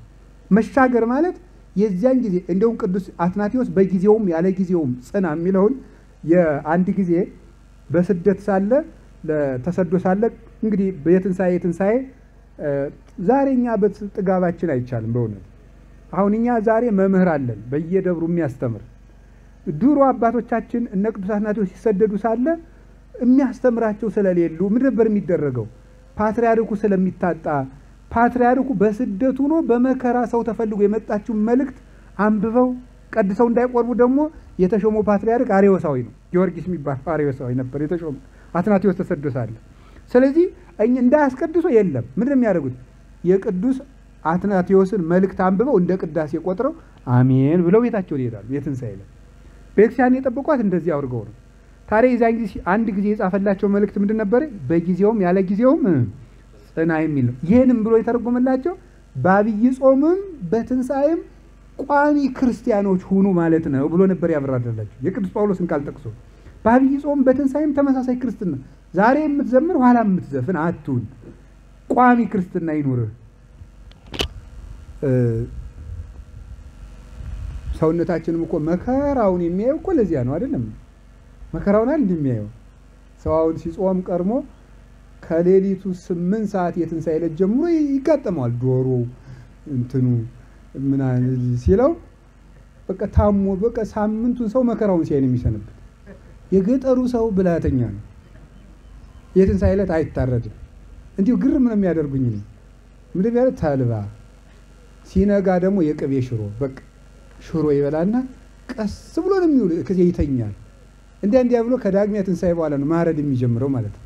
አሁን ሁሉ ልንፍጀው ሆነ ዛሬማ በእውነቱ ማለት ነው። እሺ ወደ ነገር ይልመልሳችሁ። ለማንኛውም ያሻገረን ማን ነው? መድኃኔዓለም ነው። እስኪ በሉ እንዳሻገረን በትክክል መሻገር መቻል አለብን። ከአንድ ችግራችን ወደ አንድ ችግራችን ከነበረብን አመል መሻገር ስንችል ነው ፋሲካን ማክበር ማለት ነው። አንድ አመል ሳንቀንስ ትንሣኤን ማክበር። አብይ ጾምን ጾመ ሁሉም እንዲያውም ቅዱስ ዮሐንስ አፈወርቅ ምን ይላል? ሁሉም የቤተ ክርስቲያን ጾሞች ትርፍ የተተረፈባቸው ናቸው። አንድ ጾም ጾመ ስትጨርስ ያተረፍከው ነገር ከሌለ አልጾምክም ማለት ነው ይላል። ለምሳሌ ሙሴ 40 ጾም ጾሞ ታቦት አግኝቷል። እዝራ 40 ጾሞ ምስጢር ተገልጦለታል። አስቴር 3 ቀን ጾማ ህዝቧን ከመከራ ትርፋለች። አንተም ጾመ ከጾሙ መጨረሻ ያተረፍከው ነገር መኖር አለበት። እንደዚያ ካልሆነ ጾሙ ስህተት ነበረበት ማለት ነው። አጿጿም ልክ አልነበረም ማለት ነው ብሎ ይናገራል። ወይም ደግሞ የበሬ ስጋ አትበላም የሰው ስጋ ግን እየበላ ጾመዋል ማለት ነው ይላል። የበሬ ስጋ አትበላም የሰው ስጋ ግን እየቆረጥክ ትበላለህ። ሰይፉ ደግሞ ምንድነው? ምላስ ነው። በሐሜት እየጎመርክ ነው የምትጾመው ማለት ነው ብሎ ይናገራል። እሺ ወደ ሀገረ ሰላም ወደ መስቀል ሄደ። አሁን ሰሙን እንይዝና ደግሞ እንወርዳለን። ሰም ይዞ ወርቅ ይዞ መሄድ ማለት አሁን ታሪኩን ደግሞ እንተረጉማለን። ጌታ መቅደስ ሲገባ በምኩራብ ምን አገኘ? በግ አገኘ። ከዛ ምን አደረገ? ፍየል አገኘ። ማን ነው? በግ አገኘ። ከዛ ምን አገኘ? ርግብ አገኘ። ከዛስ በሬ አገኘ። እነዚህን ገርፎ አስወጣ። ቤተ መቅደሱን መነገጃ አድርገውት ነበር። መነገጃ ስላደረጉት ይሄን ገርፎ አስወጣ። ምንድነው ጌታ ያስተማረን እዚህ ውስጥ? በአጭሩ ይሄን ተርጉመን ትምህርታችንን እንጨርሳለን። ጅራፍ ሰርቶ ገረፋቸው። የገረፈበት ዋናው ምክንያት በሰሙ ስትወስዱት ከቃሉ ጋር ናችሁ? ከቃሉ ጋር ናችሁ? እግዚአብሔር ከሁላችን ጋር ይሁን። ለምንድነው ታዲያ ጌታ ጅራፍ አበጅቶ የገረፋቸው? መንፈሳዊ ትርጉሙንና የጊዜው ትርጉሙን እነግራቸዋለሁ። ለጊዜው ትርጉሙን ማለት ይመስላችሁ? ለጊዜው የቤተ መቅደሱ ባለቤት ነኝ ነው። ክርስቶስ ምንድነው የሚያደርገው? እንዴት ነበር የሚያስቡት? ፍጡር ነው ብለው ነበር የሚያስቡት። ፍጡር ሆነው ስለሚያስቡ ይሄ ቤት የአባቴ ቤት ነው አላቸው። የእናንተ ቤት አላላቸውም። የአባቴ የእግዚአብሔር ቤት ነው ነው ያላቸው። አባቴ ሲላቸው ተመልከቱ፣ የባህሪ አባቴ ማለት ነው። በነገራችሁ ላይ አይሁድ ይሄንን በደንብ ጠንቅቀው ያውቃሉ። በአባቴ ክርስቶስ እግዚአብሔር አብን አባቴ የሚልበት ቃል ራሱን ከእግዚአብሔር አብ ጋር የሚያስተካክል ቃል እንደሆነ አይሁድ ጠንቅቀው ያውቃሉ። በደንብ ልብ ብላችሁ ስሙኝ።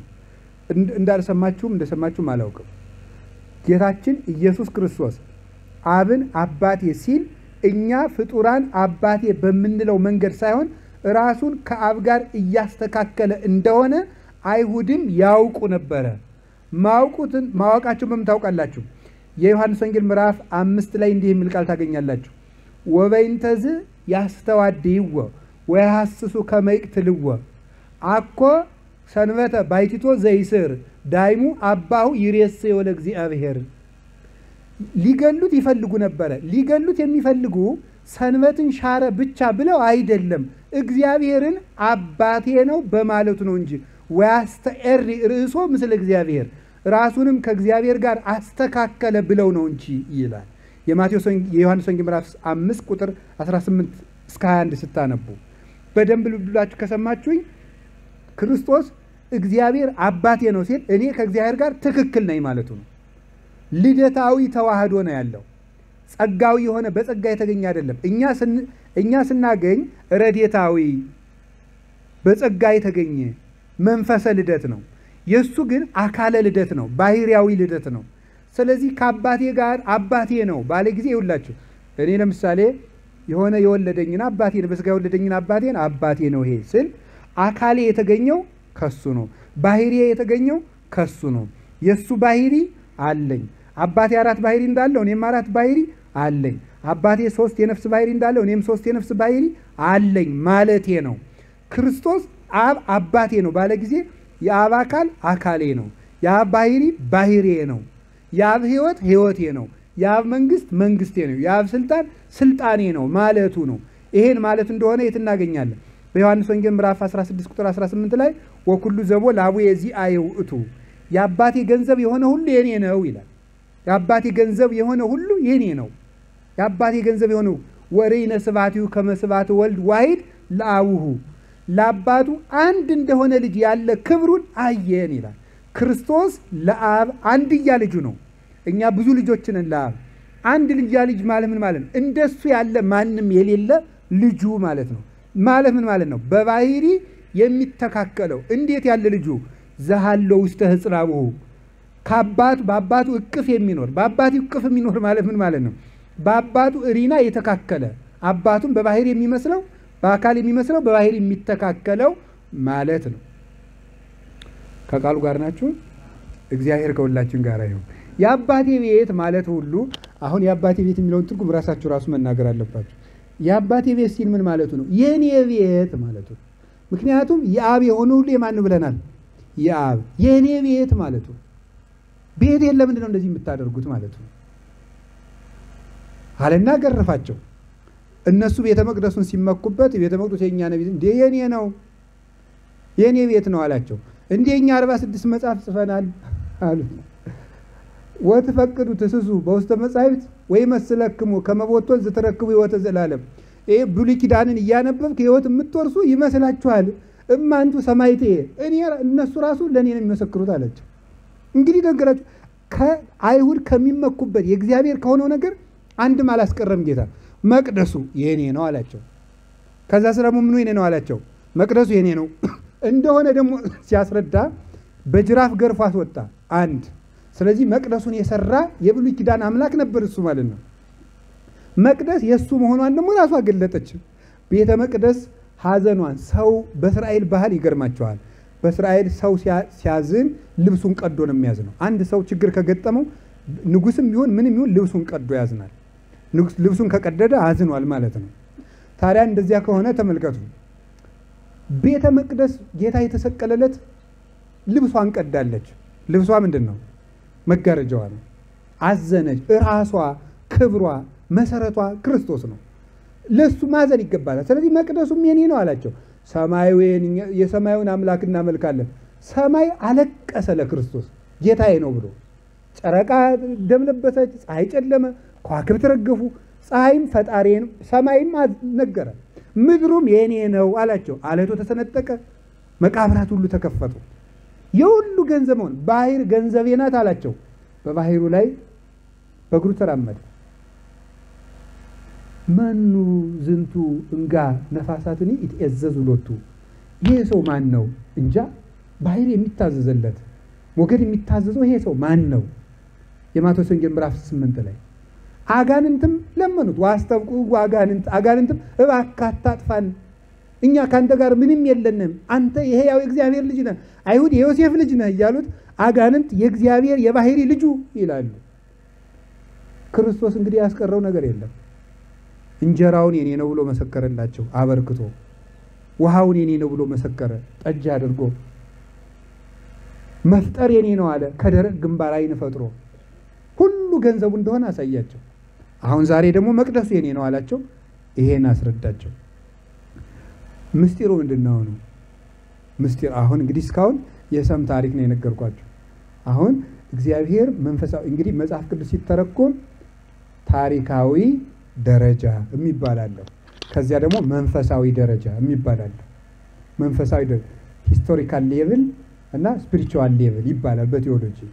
ስለዚህ ይሄ መንፈሳዊ ደረጃው ምንድነው? ወይም ደግሞ መንፈሳዊ ትርጓሜ ምንድነው? ታሪኩ ብቻ አጥንተ የምትቀር ከሆነ በቃ ሄሮዳተስ ትባል እንደሆነ እንጂ መንፈሳዊ ሰው አትባልም ማለት ነው።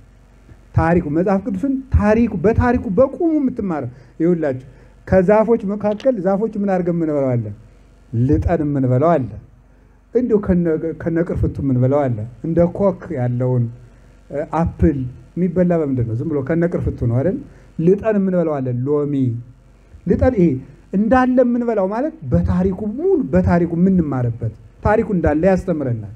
እሺ ልጠን የምንበላው ደግሞ ከውስጥ ምስጢሩን ፈልቀቀን አውጥተን እንደ ሮማን መላትቂ ከመቅርፍተ ሮማን ፊትሽ እንደ ሮማን ፍሬ ነው ብሎ መኃልየ ሰሎሞን ይናገራል።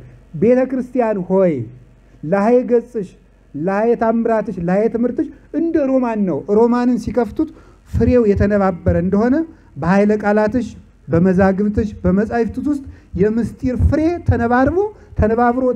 ተነባብሮ ይገኝበታል ማለት ነው። ታዲያ እንደዚያ ከሆነ የዚህ ሐሳቡ ምንድን ነው? መቅደስ የተባለ አንድ ራሷ ቤተክርስቲያን ህንፃው ማለት ነው። ህንፃው መቅደስ ይባላል። ሁለተኛ ይሄ ራሱ መቅደስ ይባላል። የምእመናን አንድነታቸው ባልን ጊዜ ለምሳሌ የኢትዮጵያ ቤተክርስቲያን፣ የኤርትራ ቤተክርስቲያን፣ የህንድ ቤተክርስቲያን፣ የሶሪያ ቤተክርስቲያን፣ የግብጽ ቤተክርስቲያን፣ የአርመን ቤተክርስቲያን ስንት ጉባኤ ነው ይሄ?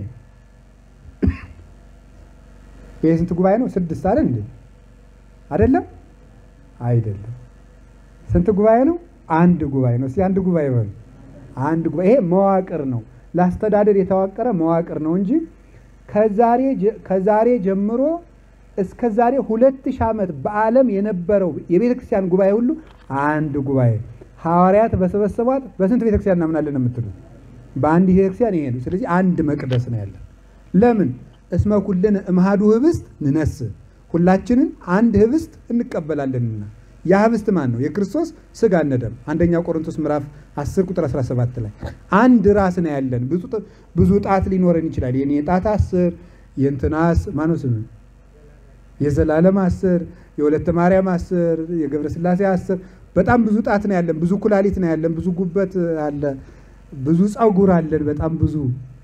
ግን ስንት ራስ ነው ያለን? በሉ እንጂ። ብዙ ራስ፣ ብዙ ቤተ ክህነት አለን። ብዙ ሀገረ ስብከት አለን። ሲኖዶስ 6 አለን። ግን ስንት ራስ ነው ያለን? አንድ ራስ ነው። ስንት አካል ነው ያለን? በሉ እንጂ። አንድ አካል። አካል ማለት ይሄ መሀል ላይ ያለው ግንዱ ማለት ነው። ይሄ አንድ ነው። ራስ አንድ ነው። አካልም አንድ ነው። ክርስቶስም አንድ ነው። ቤተክርስቲያንም አንድ ናት። ቤተክርስቲያን አንድ ናት። ብዙ ሕዋሳት አለ። ብዙ ክርስቲያን ሊኖር ይችላል። ብዙ መዋቅርም ሊፈጠር ይችላል። 41፣ 50፣ 60፣ 100 ሀገር እስከ ሊሆን ይችላል። በአንዲት ቤተክርስቲያን እናምናለን። አንድ ብዙ ቤተክርስቲያን ይቀደሳል። ስንት ቅዳሴ በሉ እንጂ። ብዙ ቤተክርስቲያን ላይ ይቆርባል። ስንት ቁርባን? ብዙ ቦታ ይሰበካል። ስንት ትምህርት? ብዙ ቦታ እንማራለን። ስንት መምህር? አንድ መምህር ነው። መምህራችን ማን ነው? ክርስቶስ ነው መምህራችን። እስመ አሐዱ ውእቱ መምህርክሙ፣ መምህራችሁ አንድ ነው ብሎ የተነገረ። ስለዚህ ከቃሉ ጋር ናችሁ። እግዚአብሔር ከሁላችን ጋር ይሁን። መቅደስ የተባለ ይሄ ጉባኤው ነው እና ይሄ ህንፃው ነው። ሶስተኛ የእያንዳንዳችን ሰውነት ነው መቅደስ የተባለ። የእያንዳንዳችን ሰውነት ምን ይባላል? መቅደስ።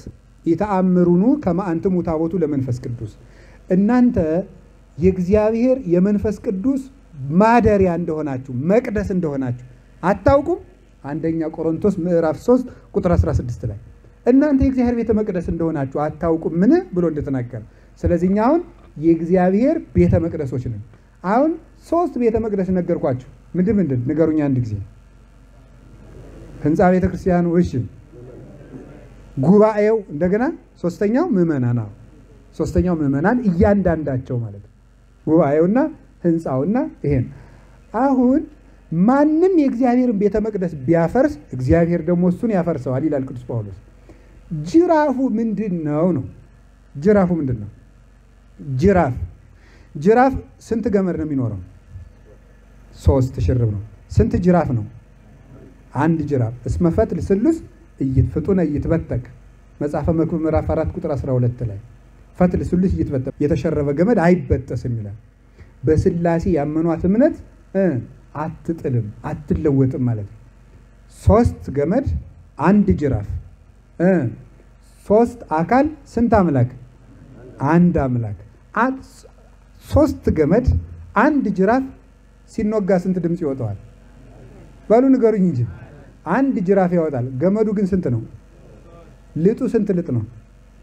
በጣም ብዙ። ግን ድምፁ ስንት ነው?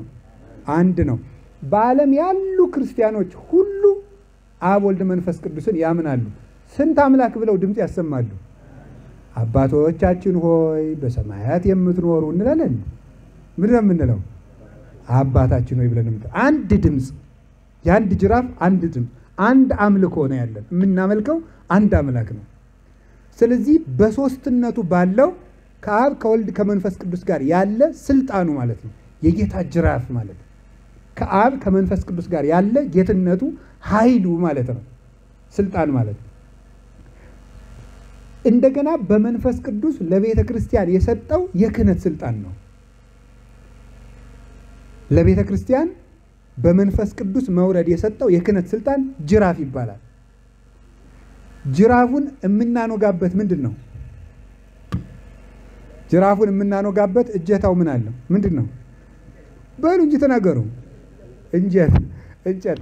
ክርስቶስ ከአብ ከመንፈስ ቅዱስ ጋር ባለ ስልጣኑ አጋንንትን እያኖጋ ገርፏቸዋል። የገረፋቸው ምን ላይ ሆኖ ነው? መስቀል ላይ ሆኖ ነው። እንጨቱ መስቀሉን ነው የሚያመለክተው። በመስቀሉ ተሰቅሎ አጋንንትን ከዚህ ዓለም አስወጣ። ከም ወነሰቶሙ ለኃያላን መናብርቲሆሙ ኃያላን አጋንንትን ተቆራኝተው ከነበሩበት ከነፍሳት ከሰውነት አስወጥቶ ሰደዳቸው። ለራሱ መቅደስ አድርጎ አጠራ።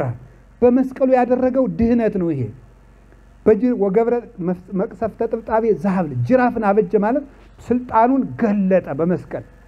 ዝም ብሎ ኑሮ 30 ዓመት ከ3 ወር የድሃ ልጅ መስሎ የአንድ ድሃ ልጅ መስሎ እንጨት እየጠረበ ዮሴፍ ሞፈር ቀንበር በጠረበ ጊዜ እሱ ጫፉን እየያዘ እያጣረበ ነው ያደገ። በተአምረ ኢየሱስ እንደተጻፈልን ዮሴፍ እንጨት ሲጠርብ አምላክ ነኝ ብሎ ሳይሰራ ቁጭ አላለም፣ ሰርቶ ነው ያደገ። ዮሴፍ ሞፈር ሲጠርብ እሱ ጫፉን ይይዝ ነበር። አንድ ቀን እንደውም ዮሴፍ እስከ መሃል ድረስ ገብቶ ጠርቦት ተሰብሮበት ደግሞ ቀጠልለት በታምራት። እንዲህ እያደረገ አደገ። ዝም ብሎ ጌትነቱን አልገለጠም። በዕለተ ዓርብ ግን ሰይጣንን እንግዲህ ወቀኝ አለ። በምድረ በዳ ሲጾፍ የእግዚአብሔር ልጅ ነህ እያለ ሲጠይቀው አልመለሰለትም። አጋንንት ሲያስወጣው ዝም ብለው ወጣለ እንጂ የእግዚአብሔር ልጅ ነኝ አላለውም። በዕለተ ዓርብ ግን ለአጋንንት እውነተኛ ክብሩን ገለጠ። በሞት ላይ ስልጣኑን አሳየ። ሞትንም ድል ነሳ። በስልጣኑ ይውላችሁ ወገብረ መቅሰፍተ ጥብጣቤ ዘሀብል ገብረ ራሱ ጅራፍ አበጀ ማለት በገዛ ስልጣኑ ነፍሱን ከስጋው ለየ። ሞትን በስልጣኑ ድል ነሳ። ይሄንን አድርጎ መነሳቱ ነው። እሺ ኋላሳ ነው። ኋላ መቅደስ የተባለ ማለት ነው ቤተክርስቲያን፣ ምእመን፣ ጉባኤ። በኋላ ጅራፉ ምንድነው ማለት በመንፈስ ቅዱስ በሰጠው ስልጣን ምእመናንን ከቤተ ክርስቲያን እየገረፈ የሚክዱትን እያወገዘ ያስወጣል። እምቢ ካሉ ደግሞ በመቅሰፍት ጅራፍ ይገርፋቸዋል። መጨረሻ ላይ በፍርድ ጅራፍ ይገርፋቸዋል። የክርስቶስ ጅራፍ ለኛ አሁን 3 ሆኖ ነው የሚፈጸመው። አንድ አውግዞ ለመለየት ስልጣነ ክህነት፣ ሁለተኛ በመቅሰፍት ለመግረፍ የስልጣኑ ጅራፍ፣ ሶስተኛ ፈርዶ ፍየሎችን በግራ በጎችን በቀኝ የሚያቆምበት ስልጣኑ ያ ጅራፍ ነው። አሁን እኛ የምንገረፍበት የቱ ነው? በሉ ያዙ እንጂ የገጠር ሰው ሲተርት ምን ይላል? ስጋ እንብላ እረብረብ፣ ዕዳ እንክፈል ወገብ ያዝ ይላል። በሬ እንረድና የቅርጫ ስጋ እንብላ ሲባል ሁሉም እረብረብ ይላል። እንረድ ይላል። የሚከፈል በሌላ ቀን ነው። ኖባሉ ብሩን አምጡ ሲባል ወገብ ያዝ። እስቲ አሁን የአይሁድ ታሪክ መስሏችሁ አንገታችሁን እያቅናናችሁ ስትሰሙ ነበረ። እናንተ ሲደርስ ዝም ትላላችሁ። ጅራፍ የተባለ መቅሰፍቱ ስልጣኑ ፍርዱ ናቸው። እነዚህ ናቸው መቅሰፍቱ ስልጣኑና ፍርዱ። ለቤተክርስቲያን የሰጠው ክህነት ጅራፍ ይባላል። ይሄንን ለቅዱስ ሲኖዶስ ሰጥቶታል። እየገረፉ ናሪዎስን እንዲያስወጡ፣ እነ ንስጥሮስን እንዲያስወጡ፣ እነ ሰባሊዮስን እንዲያስወጡ፣ እነ አቡሊናሪዎስን፣ እነ ሲሞን መሰሪን እየገረፉ ቅዱስ ጴጥሮስ እጅ እየጫነ በምእመናን ላይ ሀብተ መንፈስ ቅዱስ ሲያሳድር ጋኔን ሲያወጣ ሲሞን መጣና ለኔም ስጡኝ ብር ልስጣችሁና እንደሱ ያለ ክህነት አላቸው። አንተም ገንዘብህም አብረህ ጥፋ ብሎ በመስቀል አማትቦ አንቆጫቁሾ አርግፎታል። ይህ ስልጣን ለቤተ ክርስቲያን አላት። አጋንንትን የምትገርፍበት፣ ሞትን የምትገርፍበት፣ መናፍቃንን በስልጣን የምትለይበት ስልጣን አላት ቤተ ክርስቲያን። በሉ እንግዲህ በጎችን ልንገራችሁ እና እንጨርስ። በጎቹ ፍየሎቹና ምኖቹ ናቸው? በሮቹ ናቸው እንግዲህ ማለት ነው። እነዚህ በሮቹ እንስሳዊ ጠባይ ይዘው ከቤተ ክርስቲያን የሚኖሩ ሰዎች ናቸው። እስኪ በሉ እንስሳዊ ጠባይ ይዘው የት የሚኖሩ ናቸው? ቤተ ክርስቲያን ናቸው። ቤተ ክርስቲያን የሚኖሩ እንስሳዊ ጠባይ ይዘው ማለት ነው። እንስሳት ይጾማሉ አይጾሙም? በሉ ነገር እንጂ አይጾሙም። በጣም ግሩም። እንስሳት ዝምድና ቆጥረው ይጋባሉ አይጋቡም? በጣም የሚረቀውለ አሁን ወይፈን አይቻ አክስቴ ናት ይላል አይልም? እንደዚያ ነው አሁን ማለት። አንድ ነገር ታውቃላችሁ? አሁን ዓለሙን በደንብ መቃኘት ስለሚያስፈልግ እኮ ነው። ነገ ከነገ ወዲያ ኢትዮጵያ ውስጥ ነው ችግር። አሁን በፊንላንድ፣ በኖርዌይ፣ በስካንዲኔቪያን ሀገሮች ጀርመንም ጨምሮ እስከ አክስት ድረስ እንዲጋባ ሰው ተወስኗል።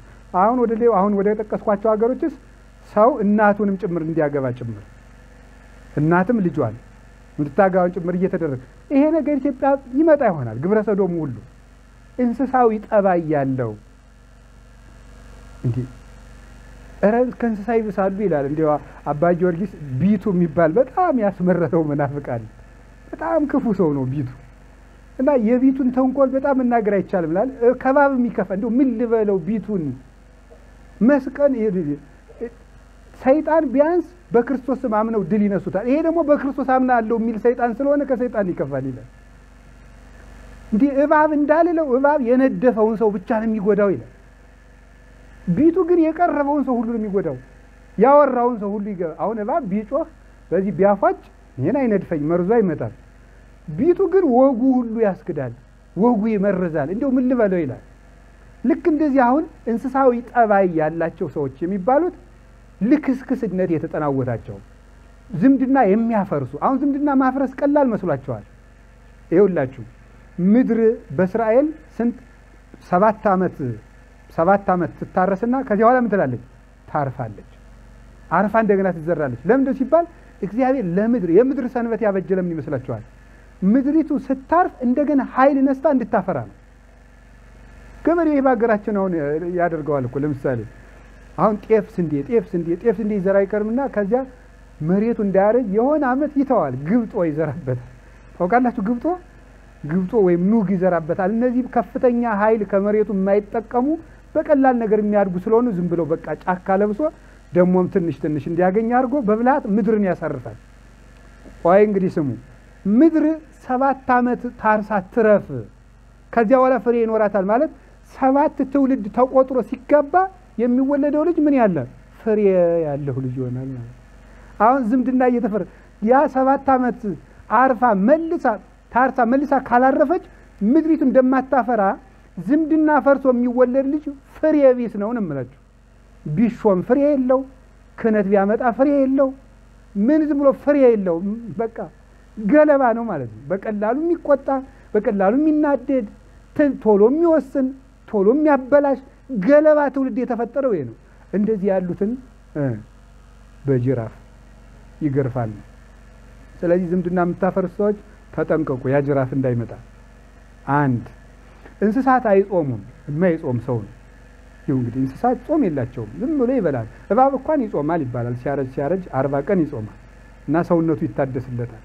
ስለዚህ የማይጾሙ ስርዓት የሌላቸው እንደዚህ ያሉ ሰው ለሰማይ ቤታቸው በሬ ሲሄድ እንዴት ብሎ ነው የሚሄድ? እንደዚህ ብሎ ነው ወይስ እንደዚህ ብሎ ባሉ ነገር እንጂ ሐሳባቸው ምድራዊ የሆነ ለሰማይ ሕይወት የማይጨነቁ ግድ የሌላቸው ለነገ የማያስቡ ሁልጊዜ ዛሬ ስለሚበሉ ስለሚጠጡት ነገር ብቻ የሚኖሩ ነው። ነገን ማሰብ የማይችሉ አሻግረው የማያዩ። እኛ እኮ ይኸውላችሁ ቀና ብለን እንድናይ የተደረገበት ምክንያት የሰማይ ሀገር አላችሁ ለማለት ነው እንጂ እኛም ይሄን 2 እግራችን ወደ እግር ቀይሮ 2 እጃችን እንደ በሬ አስጎንብሶ መሄድ ማሴድ ጠፍቶት አይደለም። እግዚአብሔር ቀና እንድትል ያደረገ አንተ ሰማያዊ ነህ፣ የሰማይ ሀገር አለ፣ ዘላለማዊ ሕይወት አለ፣ እንደ በሬ እዚሁ ኑረህ እዚሁ የምትቀር አይደለም ለማለት ነው።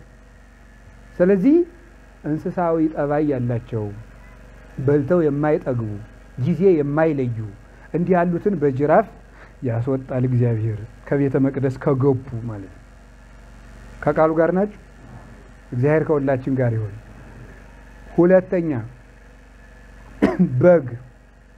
በግ ለምን ይወጣል ደግሞ? በግ እና ርግብ አንድ ወገን ነው፣ በአንድ ላይ የሚተረጎም። በግና ርግብ ማለት ሞኝ ሰዎች ማለት ነው። ሲበሉ ሞኝ ሰዎች በሉ። የሚኖሩ ግን የት ነው? ቤተክርስቲያን ውስጥ ይኖራል፣ ግን ሞኝ ናቸው። ሞኝ የሚደረገውን አያውቁም። ጌታ ምንድን ያደረገን? ምንድን ያነገረን? ብልህና የዋህ ሁኑ ነው ያለ። የዋህነታችን ጅልነት እንዳይሆን ብልህ ሁኑ አለ። ብልህነታችን ብልጠት እንዳይሆን የዋህ ሁኑ አለ። ክርስቲያን ማለት ሁለቱን የሚያውቅ ነው። ጅል አይደለም። የሚመክሩብንን አናውቅ፣ ጠላት አናውቅ፣ ወዳጅ አናውቅ፣ ምን እየተደረገ እንደሆነ አናውቅ፣ አይገባንም። ግን ቤተክርስቲያን ውስጥ እንኖራለን ተጠራቅመን፣ እየጠፋን እንደሆነ አይገባን። ቤተክርስቲያን እየተሰደደች ችግር ውስጥ ሆነ ምንም አይገባንም። ብቻ ለዕለቱ ምን በጎርሳትን ነገር አንጣ። የቤተ ክርስቲያን ችግር የማይገባቸው ዝም ብለው የሚኖሩ ቤተክርስቲያኖች ያስቀድሳሉ፣ ኪዳን ያርሳሉ፣ አስራትም ሊያወጡ ይችላሉ።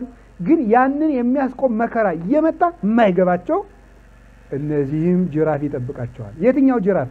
ያ ያልነቁበት የመከራ ጅራፍ መጥቶ ይገርፋቸዋል። ያልተዘጋጀንበት እግዚአብሔር ያውቃል እባክህ እያለ የምንኖርበት የጅልነት አንማር፣ አንነግድ፣ አናውቅ ምንም ከሆነ በቃ መንጋጋት ብቻ። የጥምቀት መጥቶ ግግግግግግ መበተን፣ የጥምቀት መጥቶ ግግግግግ መበተን፣ የጊዮርጊስ የሚካኤል መጥቶ ታቦት ሲወጣ መንጋጋት መበተን፣ መንጋጋት። ይሄ መንጋ ማለት እንደዚህ ያለ ትርፍ የለውም። ብልህ ክርስቲያን ንግዱን ለቤተክርስቲያን የሚያደርግ፣ ትምህርቱን ለቤተክርስቲያን የሚያደርግ፣ ኑሮውን ለቤተክርስቲያን የሚያደርግ፣ ለነገ ህይወቱ የሚያስብ፣ በቤተክርስቲያን አውቆ ተደራጅቶ ተሰብስቦ የሚኖር፣ ለጠላት ብሎ እንኳን የሚፋቀር፣ እንዲሁ ለወዳጅ ብለን ባንፋቀር ለአጋንንት ደስ አይበላቸው ብለን ልንጠቃ ስለሆነም እኮ ቢያንስ መዋደድ አለብን። ይሄን የሚያደርግ ነው። ይሄን የማያደርግን እውነቴን ነው የምነግራችሁ ሞኝ ሰዎች ቤተክርስቲያን ውስጥ አይኖሩም። እስኪ በሉ ንገሩኝ እንጂ በዕለት ኑሯቸው የሚደለሉ ናቸው። በዕለት ኑሮ የሚኖር ሞኝ ዝም ብሎ በቃ አይ እንደው መከራ። ይሄ ሰውዬ እኮ ጳጳስም ሊሆን ይችላል። ይሄ ሰውዬ ጳጳስ ሊሆን ይችላል። ይሄ ሰውዬ መነኩሴ ሊሆን ይችላል። ይሄ ሰውዬ መምህር ሊሆን ይችላል። ሞኝ ከሆነ ግን ብፁዕ አባታችን ስላለው እየተከበረ ከመሰለው እየጠፋ እንደሆነ ካልገባው ይሄ ሰውዬም ሊጠፋ ይችላል። ነገ ተገርፎ መውጣት አለ ከቤተ ክርስቲያን። በገዛ ቤተ ክርስቲያን በተከበርንበት ዙፋን በተጋረደልን ቤተ ክርስቲያን በተነጠፈልን ቤተ ክርስቲያን መኖር የማንችልበት ጊዜ ይመጣል። ካልነቃን ካልተዘጋጀን ማለት ነው። ብልህ ነው የሚኖረው። በብልሆች ሀገር በእነዚያ ጠቢባን ሀገር እየተጃጃልን የምንቀጥል እንዳይመስላችሁ። የመቅሰፍት ጅራፍ ገርፎ ሳይወጣን ብንነቃ ይሻለናል። እግዚአብሔር የሚነቃ ልብ ይስጠን። ከቃሉ ጋር ናችሁ? እሺ አንድ ሁለት ትርጓሜው ልጨምርና ልጨርስ እንዳይመሽባችሁም ጭምር። ሌላው በጉ፣ ፍየሉ፣ ርግቡ እነዚህ ሶስቱ በብሉይ ኪዳን ምን ይደረጉ ነበረ? መስዋዕት ይሰው ነበረ። ስለዚህ እነዚህን ክርስቶስ በጅራፍ ገርፎ ማስወጣቱ ምን ማለቱ ይመስላችኋል? የነዚህ መስዋዕት ከዚህ በኋላ አያስፈልግም። መስዋዕቱ ማን ነኝ እያለ ነው? እኔ ነኝ ማለት ነው። ከዚህ በኋላ እኔ ነኝ የምትከብሩበት የምትቀደሱበት ደም የእኔ ደም ነው። የርግብ ደም አይደለም፣ የፍየል ደም አይደለም፣ የበግ ደም አይደለም። አኮ በደመ በግ ወጠሊ ወላይም ቅዱስ ጳውሎስ ሲናገር ክርስቶስ እኛን ያዳንን በበግ በፍየል በወይፈን ደም አይደለም፣ በገዛ ደሙ ነው የዋጀን። ስለዚህ አንደኛ ክብራችን ለማጠየቅ ነው። ተመልከቱ፣ እግዚአብሔር በመቅደስ ላዘጋጅ በበግ ደም ላዘጋጀው በፍየል ደም ላከበረው በወይፈን ደም ላከበረው በርግብ ደም ላከበረው መቅደስ የሚቀና ከሆነ በገዛ ደሙ ላከበራችሁ ለእናንተማ ምን ያህል ይቀናላችኋል? ምን ያህል ያስብላችኋል ማለት ነው። አስብላችኋለሁ፣ እጠነቀቅላችኋለሁ ማለት ይሄ በቃ አሁን እየተጃጃሉ ነው። እስራኤልም ወደፊት ገና መቅደሱን እንሰራለን፣ አላስቃ መስጊድን አስለቅቀን መቅደሱን ሰርተን መስዋዕት እንደገና እንሰዋለን እያሉ እየተጃጃሉ አይሆን በሰው ልብ ይቀመጥ አይሆንም። ለምንድን ነው የማይሆነው? በጉን ክርስቶስ በምን አስወጥቶታል? በጅራፍ። ከዚያ ደግሞ አይቻልም እንሰዋለን እንዳይሉ ምን አደረጋቸው ነው? በ70 ዓመተ ምህረት ጥጦስን አመጣና እየገረፈ ወዴት ወሰዳቸው? ጽር ግሪክ ወሰዳቸው። ከዛ አውሮፓ ጀርመን ውስጥ ደግሞ ቅቅል አድርጎ ደግሞ ሂትለር አሰቃይቶ 2 ሚሊዮን ህዝብ ደግሞ ጭርስ ምን ይደረግ? መስዋዕቱን ከረሱት በኋላ በመከራ ከቀቀላቸው በኋላ እምቢ ስላሉት 35 ዓመት እሱ ያስወጣቸውን የበግ መስዋዕት እንሰዋለን እያሉ ቢያስቸግሩት 1800 ዓመት በመከራ ገረፋቸው። ያ ጅራፍ ነበረ አይሁድን የገረፈው። ያ ጅራፍ እምቢ በግ እንሰዋለን፣ እምቢ ፍየል እንሰዋለን፣ እምቢ ርግብ እንሰዋለን ካሉ አሁንም ያ ጅራፍ በዚህ ዓለም ላይ እንደተቃጣ ነው። የክርስቶስን ደም ንቆ ፍየል በግ የሚሰዋ ሰው ካለ ወደፊትም በዚህ ጅራፍ ይገረፋል። ለጊዜው ሲደርስ ላናየው እንችላለን። ከቃሉ ጋር ነች። እውነተኛ ደሙን የሰጠን እግዚአብሔር ስሙ የተመሰገነ ነው። ሌላ ርግብ የሚሸጡ ሰዎች እነማን ናቸው? እነዚህ ርግብ የሚሸጡት በግ የሚሸጡት እነዚህ ምን ይመስላችኋል? ርግብ የሚሸጡት ማለት ሀብተ መንፈስ ቅዱስን የሚሸጡ ሰዎች ማለት ናቸው። እስኪ በሉ ምን የሚያደርጉ ናቸው? የሚሸጡ ሰዎች። መንፈስ ቅዱስ ጌታ የተጠመቀለት የወረደው በምን አምሳል ነው? በርግብ አምሳል ነው። ስለዚህ ርግብ የሚሸጡትን በጅራፍ አስወጣ ማለት መንፈስ ቅዱስን የሚሸጡ ሰዎች ከቤተ ክርስቲያን መውጣት አለባቸው ማለት ነው። መንፈስ ቅዱስን የሚሸጡ ሰዎች ከቤተ ክርስቲያን መውጣት አለባቸው። መንፈስ ቅዱስን የሚሸጡ ሰዎች እነማን ናቸው? መንፈስ ቅዱስን የሚሸጡ በቃሉ የሚሸቅጡ ሰዎች፣ ቃለ እግዚአብሔርን የሚያጣምሙ የሚለውጡት። መንፈስ ቅዱስን የሚሸጡ ምን እንደላቸው? ንስው መንፈስ ቅዱስ ለላህ ደግሙ ኃጢአት የታደግሎም ወለላህ ደግሙ ኃጢአት እየታደግሎም እንኩ መንፈስ ቅዱስን ተቀበሉ ብሎ እፍ አለባቸው ይላል። እፍ አለባቸው። እናንተ ኃጢአቱን ይቅር ያላችሁት ኃጢአቱን ይቅርለታለሁ፣ እናንተ ያላላችሁትን ይቅር አልልም። ስለዚህ የማይሰራ ኃጢአት እግዚአብሔር ይፍታ የምትባልበት ክህነት ናት ያቺ ርግብ የተባለች። ያንን መሸጥ ማለት ክህነትን በገንዘብ መሸጥ፣ ያ ማለት በገንዘብ ጳጳስ አድርጎ መሾም ማለት ነው። በገንዘብ ዲያቆን አድርጎ የማይገባው መሾም፣ በገንዘብ ቄስ አድርጎ መሾም፣ ወይም ጉቦ ሻጮች ለዋጮች ብር ሰጥቶ በብር ለውጦ ክህነት የሚቀበል፣ በብር ለውጦ አስተዳዳሪ የሚሆን፣ በብር ለውጦ ሰባኪ የሚሆን፣ በብር ለውጦ ጳጳስ የሚሆን፣ በብር ለውጦ ቤተክርስቲያን ውስጥ የሚሾም ሰው ርግብ የሚሸጥ ሰው ይባላል። እነዚህ ሰዎች ይውጡ ማለት ነው። ርግቡን አስወጣ። ይሁሉት ሰዎችን ሳይገርፍ መጀመሪያ የገረፈ እንትኖችን ነው፣ ከውቶችን ነው። ተግባሩን ተውት ማለት ነው። እየሰማችሁ ነው ወገኖች? ርግቡንና በሬውን ነው የገረፈ፣ ሰዎችን አልገረፈም። መጀመሪያ ይሄን ነገር ተውን፣ ይሄን በኃጢአት ይቅር ልበላችሁና ይሄ ምሸጡ ሰዎች ተው ይቅር ልበላችሁ ብሎ ጉዳዩን እኔ ላስወግድላችሁ በንስሐ ማለት ነው። እምቢ ሲሉ ያው እንዳልኳችሁ ከ30 ዓመት በኋላ ያኛው ጅራፍ ይመጣል ለነሱ ጭምር። መጀመሪያ በጎቹ ተገረፉ፣ በኋላ ሰዎቹ ተገረፉ። መጀመሪያ እግዚአብሔር በይቅርታ ክፋታችሁን ላስወግድ ይላል። ካልሰሙት ደግሞ የክፋቱን ባለቤቶች ይገርፋል። እና እንዲያው እግዚአብሔር ይቅር ብሎን መንፈስ ቅዱስን የምንሸጥበትና የምንለወጥበትን ተግባር ያስወጣልን። ዛሬማ ምዕመናን ሁሉ የቤተክርስቲያንን ጉቦ ወይ ገርማ የቤተክርስቲያንን ጉቦ አሁን ምዕመናን ሁሉ አምነውታል። ያክስቴ ልጅ አለ ነጋዴው ይሄድና ምዕመኑ እኮ ነው እንደው ተፍ ብያ አንድ ያክስቴ ልጅ መርጌታ አለ ላስገባው እንጂ ከፍዬ ይላል። ምዕመኑ ሁሉ ጉቦውን አምኖበታል። እንዴ ገርማል እኮ በእውነቱ ማለት ነው። አሁን ይሄን እየሸጥን እንዴት ብለን ልንኖር ነው? አሁን ባለፈው አንድ ሰው መጥቶ ሲለኝ ነበር፣ ምን አለ እንደው ይሄንን ሌብነት ይሄንን ነገር እንደው የምትሰሙ ከሆነ ብታስወግዱት፣ እኔ ለራሴ ያጎቴ ልጅ አስገብቻለሁ አለኝ። አንተ ራስህ ታዲያ የምናቆመው እኮ እኛ ብቻ ለፍልፈን አይደለም፣ የምከፍሉት ሰዎች አታቆሙም ወይ? አንተ ራስህ ካላቆም እና ምንድነው ልላችሁ የፈለኩት? አረ እንደው በህግ አምላክ በሉ እስቲ አንድ ጊዜ በሉ። እሱን ተውትና ሌላ በሉ፣ በመምህር አምላክ በሉ። አው ይሄ መቆም አለበት።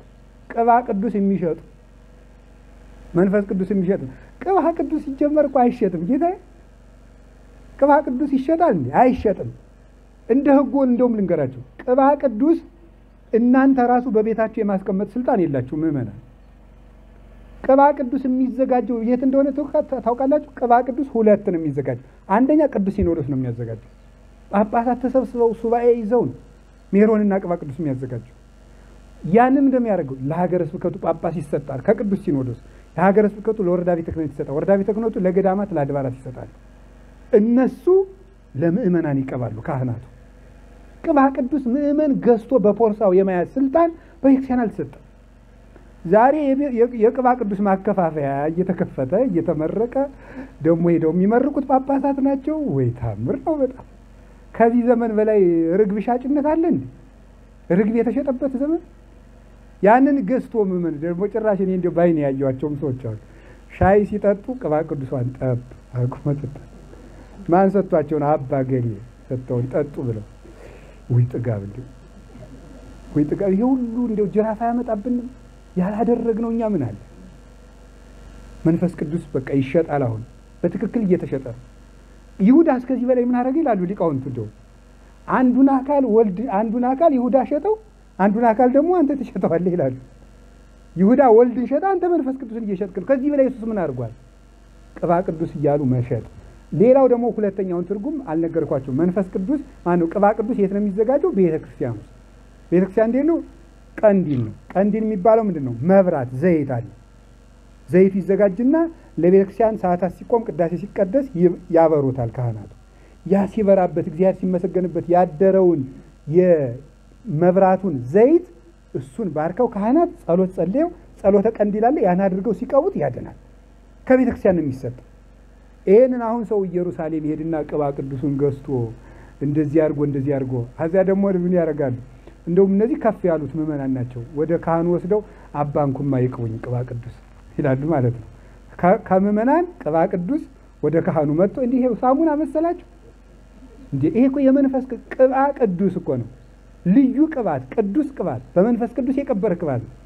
ይሄ ይሸጣል። አሁን እኛ ያልሸጥ ነው የለም። በእውነቱ ምንኩስና ይሸጣል በእውነቱ ማለት ነው። ንስሐ አባትነት ክህነት ይሸጣል። መቁረብ ፈልጌ ነበር። ልትቆርቢ ነው? 5000 ብር አንቺ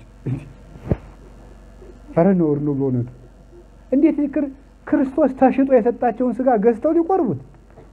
እውነቴን እኮ ነው። እሱ እኮ ለራሱ እኛን ለኛ ራሱን ሽጦ ነው የሰጠን። በነፃ የሰጠንን አምላክ ታርዶ የሰጣቸውን ስጋ እንዴት ሰዎች ገዝተው ይቆርቡታል? ንስሐ ይሄን ልቆርብ ከሆነ ይሄን ክፈል ይከፍላል። ምን ይደረጋል? ከቸገረ ምንድነው መደረግ ያለበት? አይ ገብረ ስላሴ እኔ ንስሐ አባት ነኝ እርቦኛል ጤፍ ግዛልኝ። ይሄ ወርቅ ንግግር አይደለም ነው። ልብስ ግዛልኝ ይባላል። እንደ ህጉ ከሆነ እንደውም አንድ ካህን ስንት ንስሐ ልጅ ነው የሚይዘው? 12 ነው። 12ቱ ምዕመናን የካህኑን ሙሉ ወጪውን አመት እስከ አመት የመሸፈን ግዴታ አለባቸው።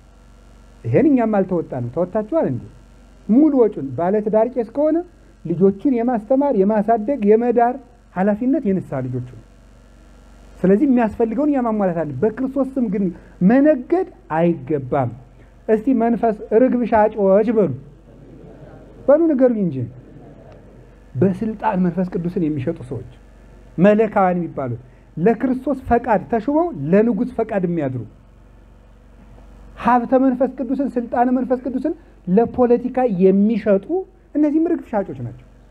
አድርባዮች ማለት ነው። ነገ ለሚያልፍ ስልጣን ፈርተው እታሰራለሁ ብለው ወይም ከቤተ መንግስት የሆነ ድግስ ተደግሶላቸው ቤተ ክርስቲያንን ለፖለቲካ ማደሪያ የሚያደርጓት እንደዚህ ያሉት ሁሉ ርግብ ሻጮች ናቸው። እነዚህም በጅራፍ ይወጣሉ። ወርቅ እየተቀበሉ እውነትን በውሸት የሚለውጡ ሰዎች፣ እውነት መናገር ሲገባ ሐሰት የሚናገሩ ይወጣሉ።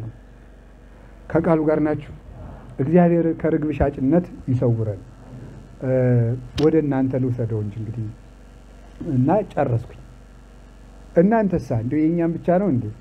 የሰው በልቶ አያድሩም ሰኝቶ። እናንተ ርግብ ሸጣችሁ የሚባለው ምን ስታደርጉ ነው? ይሄ ቤተ ክህነት ውስጥ ሲሆን በገንዘብ ክህነት ሲሸጥ፣ ሀብተ መንፈስ ቅዱስ ሲሸጥ፣ ጸጋ ሲሸጥ ባይታውያን አሁን አሉ። ባይታውያን ብድግ ብሎ እንትን እንደዚህ ያለ ችግር ነበር። ድንገት እንደው ከባሌ ጋር እየተጣለው ነበር። 25,000 ብር ክፈል፣ ከሚስቴ ጋር ተጣልቼ ነበር 3,000 ብር ክፈል የሚልም አለ። መፍትሄ ስራ ይደግምልሃል። ይሄ መንፈስ ቅዱስን መሸጥ። ምዕመናን መንፈስ ቅዱስን ሸጡ የሚባለው ምን ሲያደርጉ ነው? ሁለት ነገር ብቻ ነው የምናገረው፣ የመጨረሻ ቃሌ ነው። ምዕመናን መንፈስ ቅዱስን ሸጡ የሚባሉት አንደኛ ጸጋቸውን በገንዘብ ሲሸጡ እንዳልኳችሁ ነው። ጸጋቸውን በገንዘብ ልጅነታቸውን፣ እውነት ክርስትናቸውን ለስልጣን ለገንዘብ ብለው ሲሸጡት ማለት ነው። እውነት አልናገር ሲሉ ክርስትናቸውን በኑሮ ሲለውጡት፣ በስልጣን ሲለውጡት፣ በሀብት ሲለውጡት፣ በሹመት ሲለውጡት፣ እነዚህ መንፈስ ቅዱስን የሸጡ ይባላሉ። ሁላችንም ነው የምንጠየቀው። ሌላ ታዲያ ምንድን ነው? ሌላው ርግብና በግ ምናምን ምንድን ነው? ስጋቸውን የኃጢአት ገበያ ያደረጉት ማለት ነው። እስኪ በሉ ስጋቸውን በሉ። የምን ገበያ ያደረጉት ናቸው? የኃጢአት ዲያብሎስ የሚሸቅጥባቸው ማለት ነው። የሚሸቅጥባቸው ዝሙቱም እኛው አካል አለ፣ ስርቆቱም እኛው አካል አለ፣ ሐሜቱም እኛው አለ። የኃጢአት ገበያ ማድረግ የእግዚአብሔርን መቅደስ የኃጢአት ሸቀጥ፣ ሞኝነትን፣ ጅልነትን፣ ይሄን የተመላ ሰውነት ማድረግ። ክርስቶስ በጅራፍ መቅደሱን አነጻ ማለት በክህነት ንስሐ ከገባን ይሄ ሁሉ ሸቀጣችን ይራገፋል። አሁላችን ላይ ያለው ዘረኝነትን፣ መንፈሳዊ ሀብታቸውና ሰማያዊ ልደታቸውን በምድራዊ ልደት የሚለውጡት ሁሉ እነዚህ ርግብ ሻጮች ናቸው።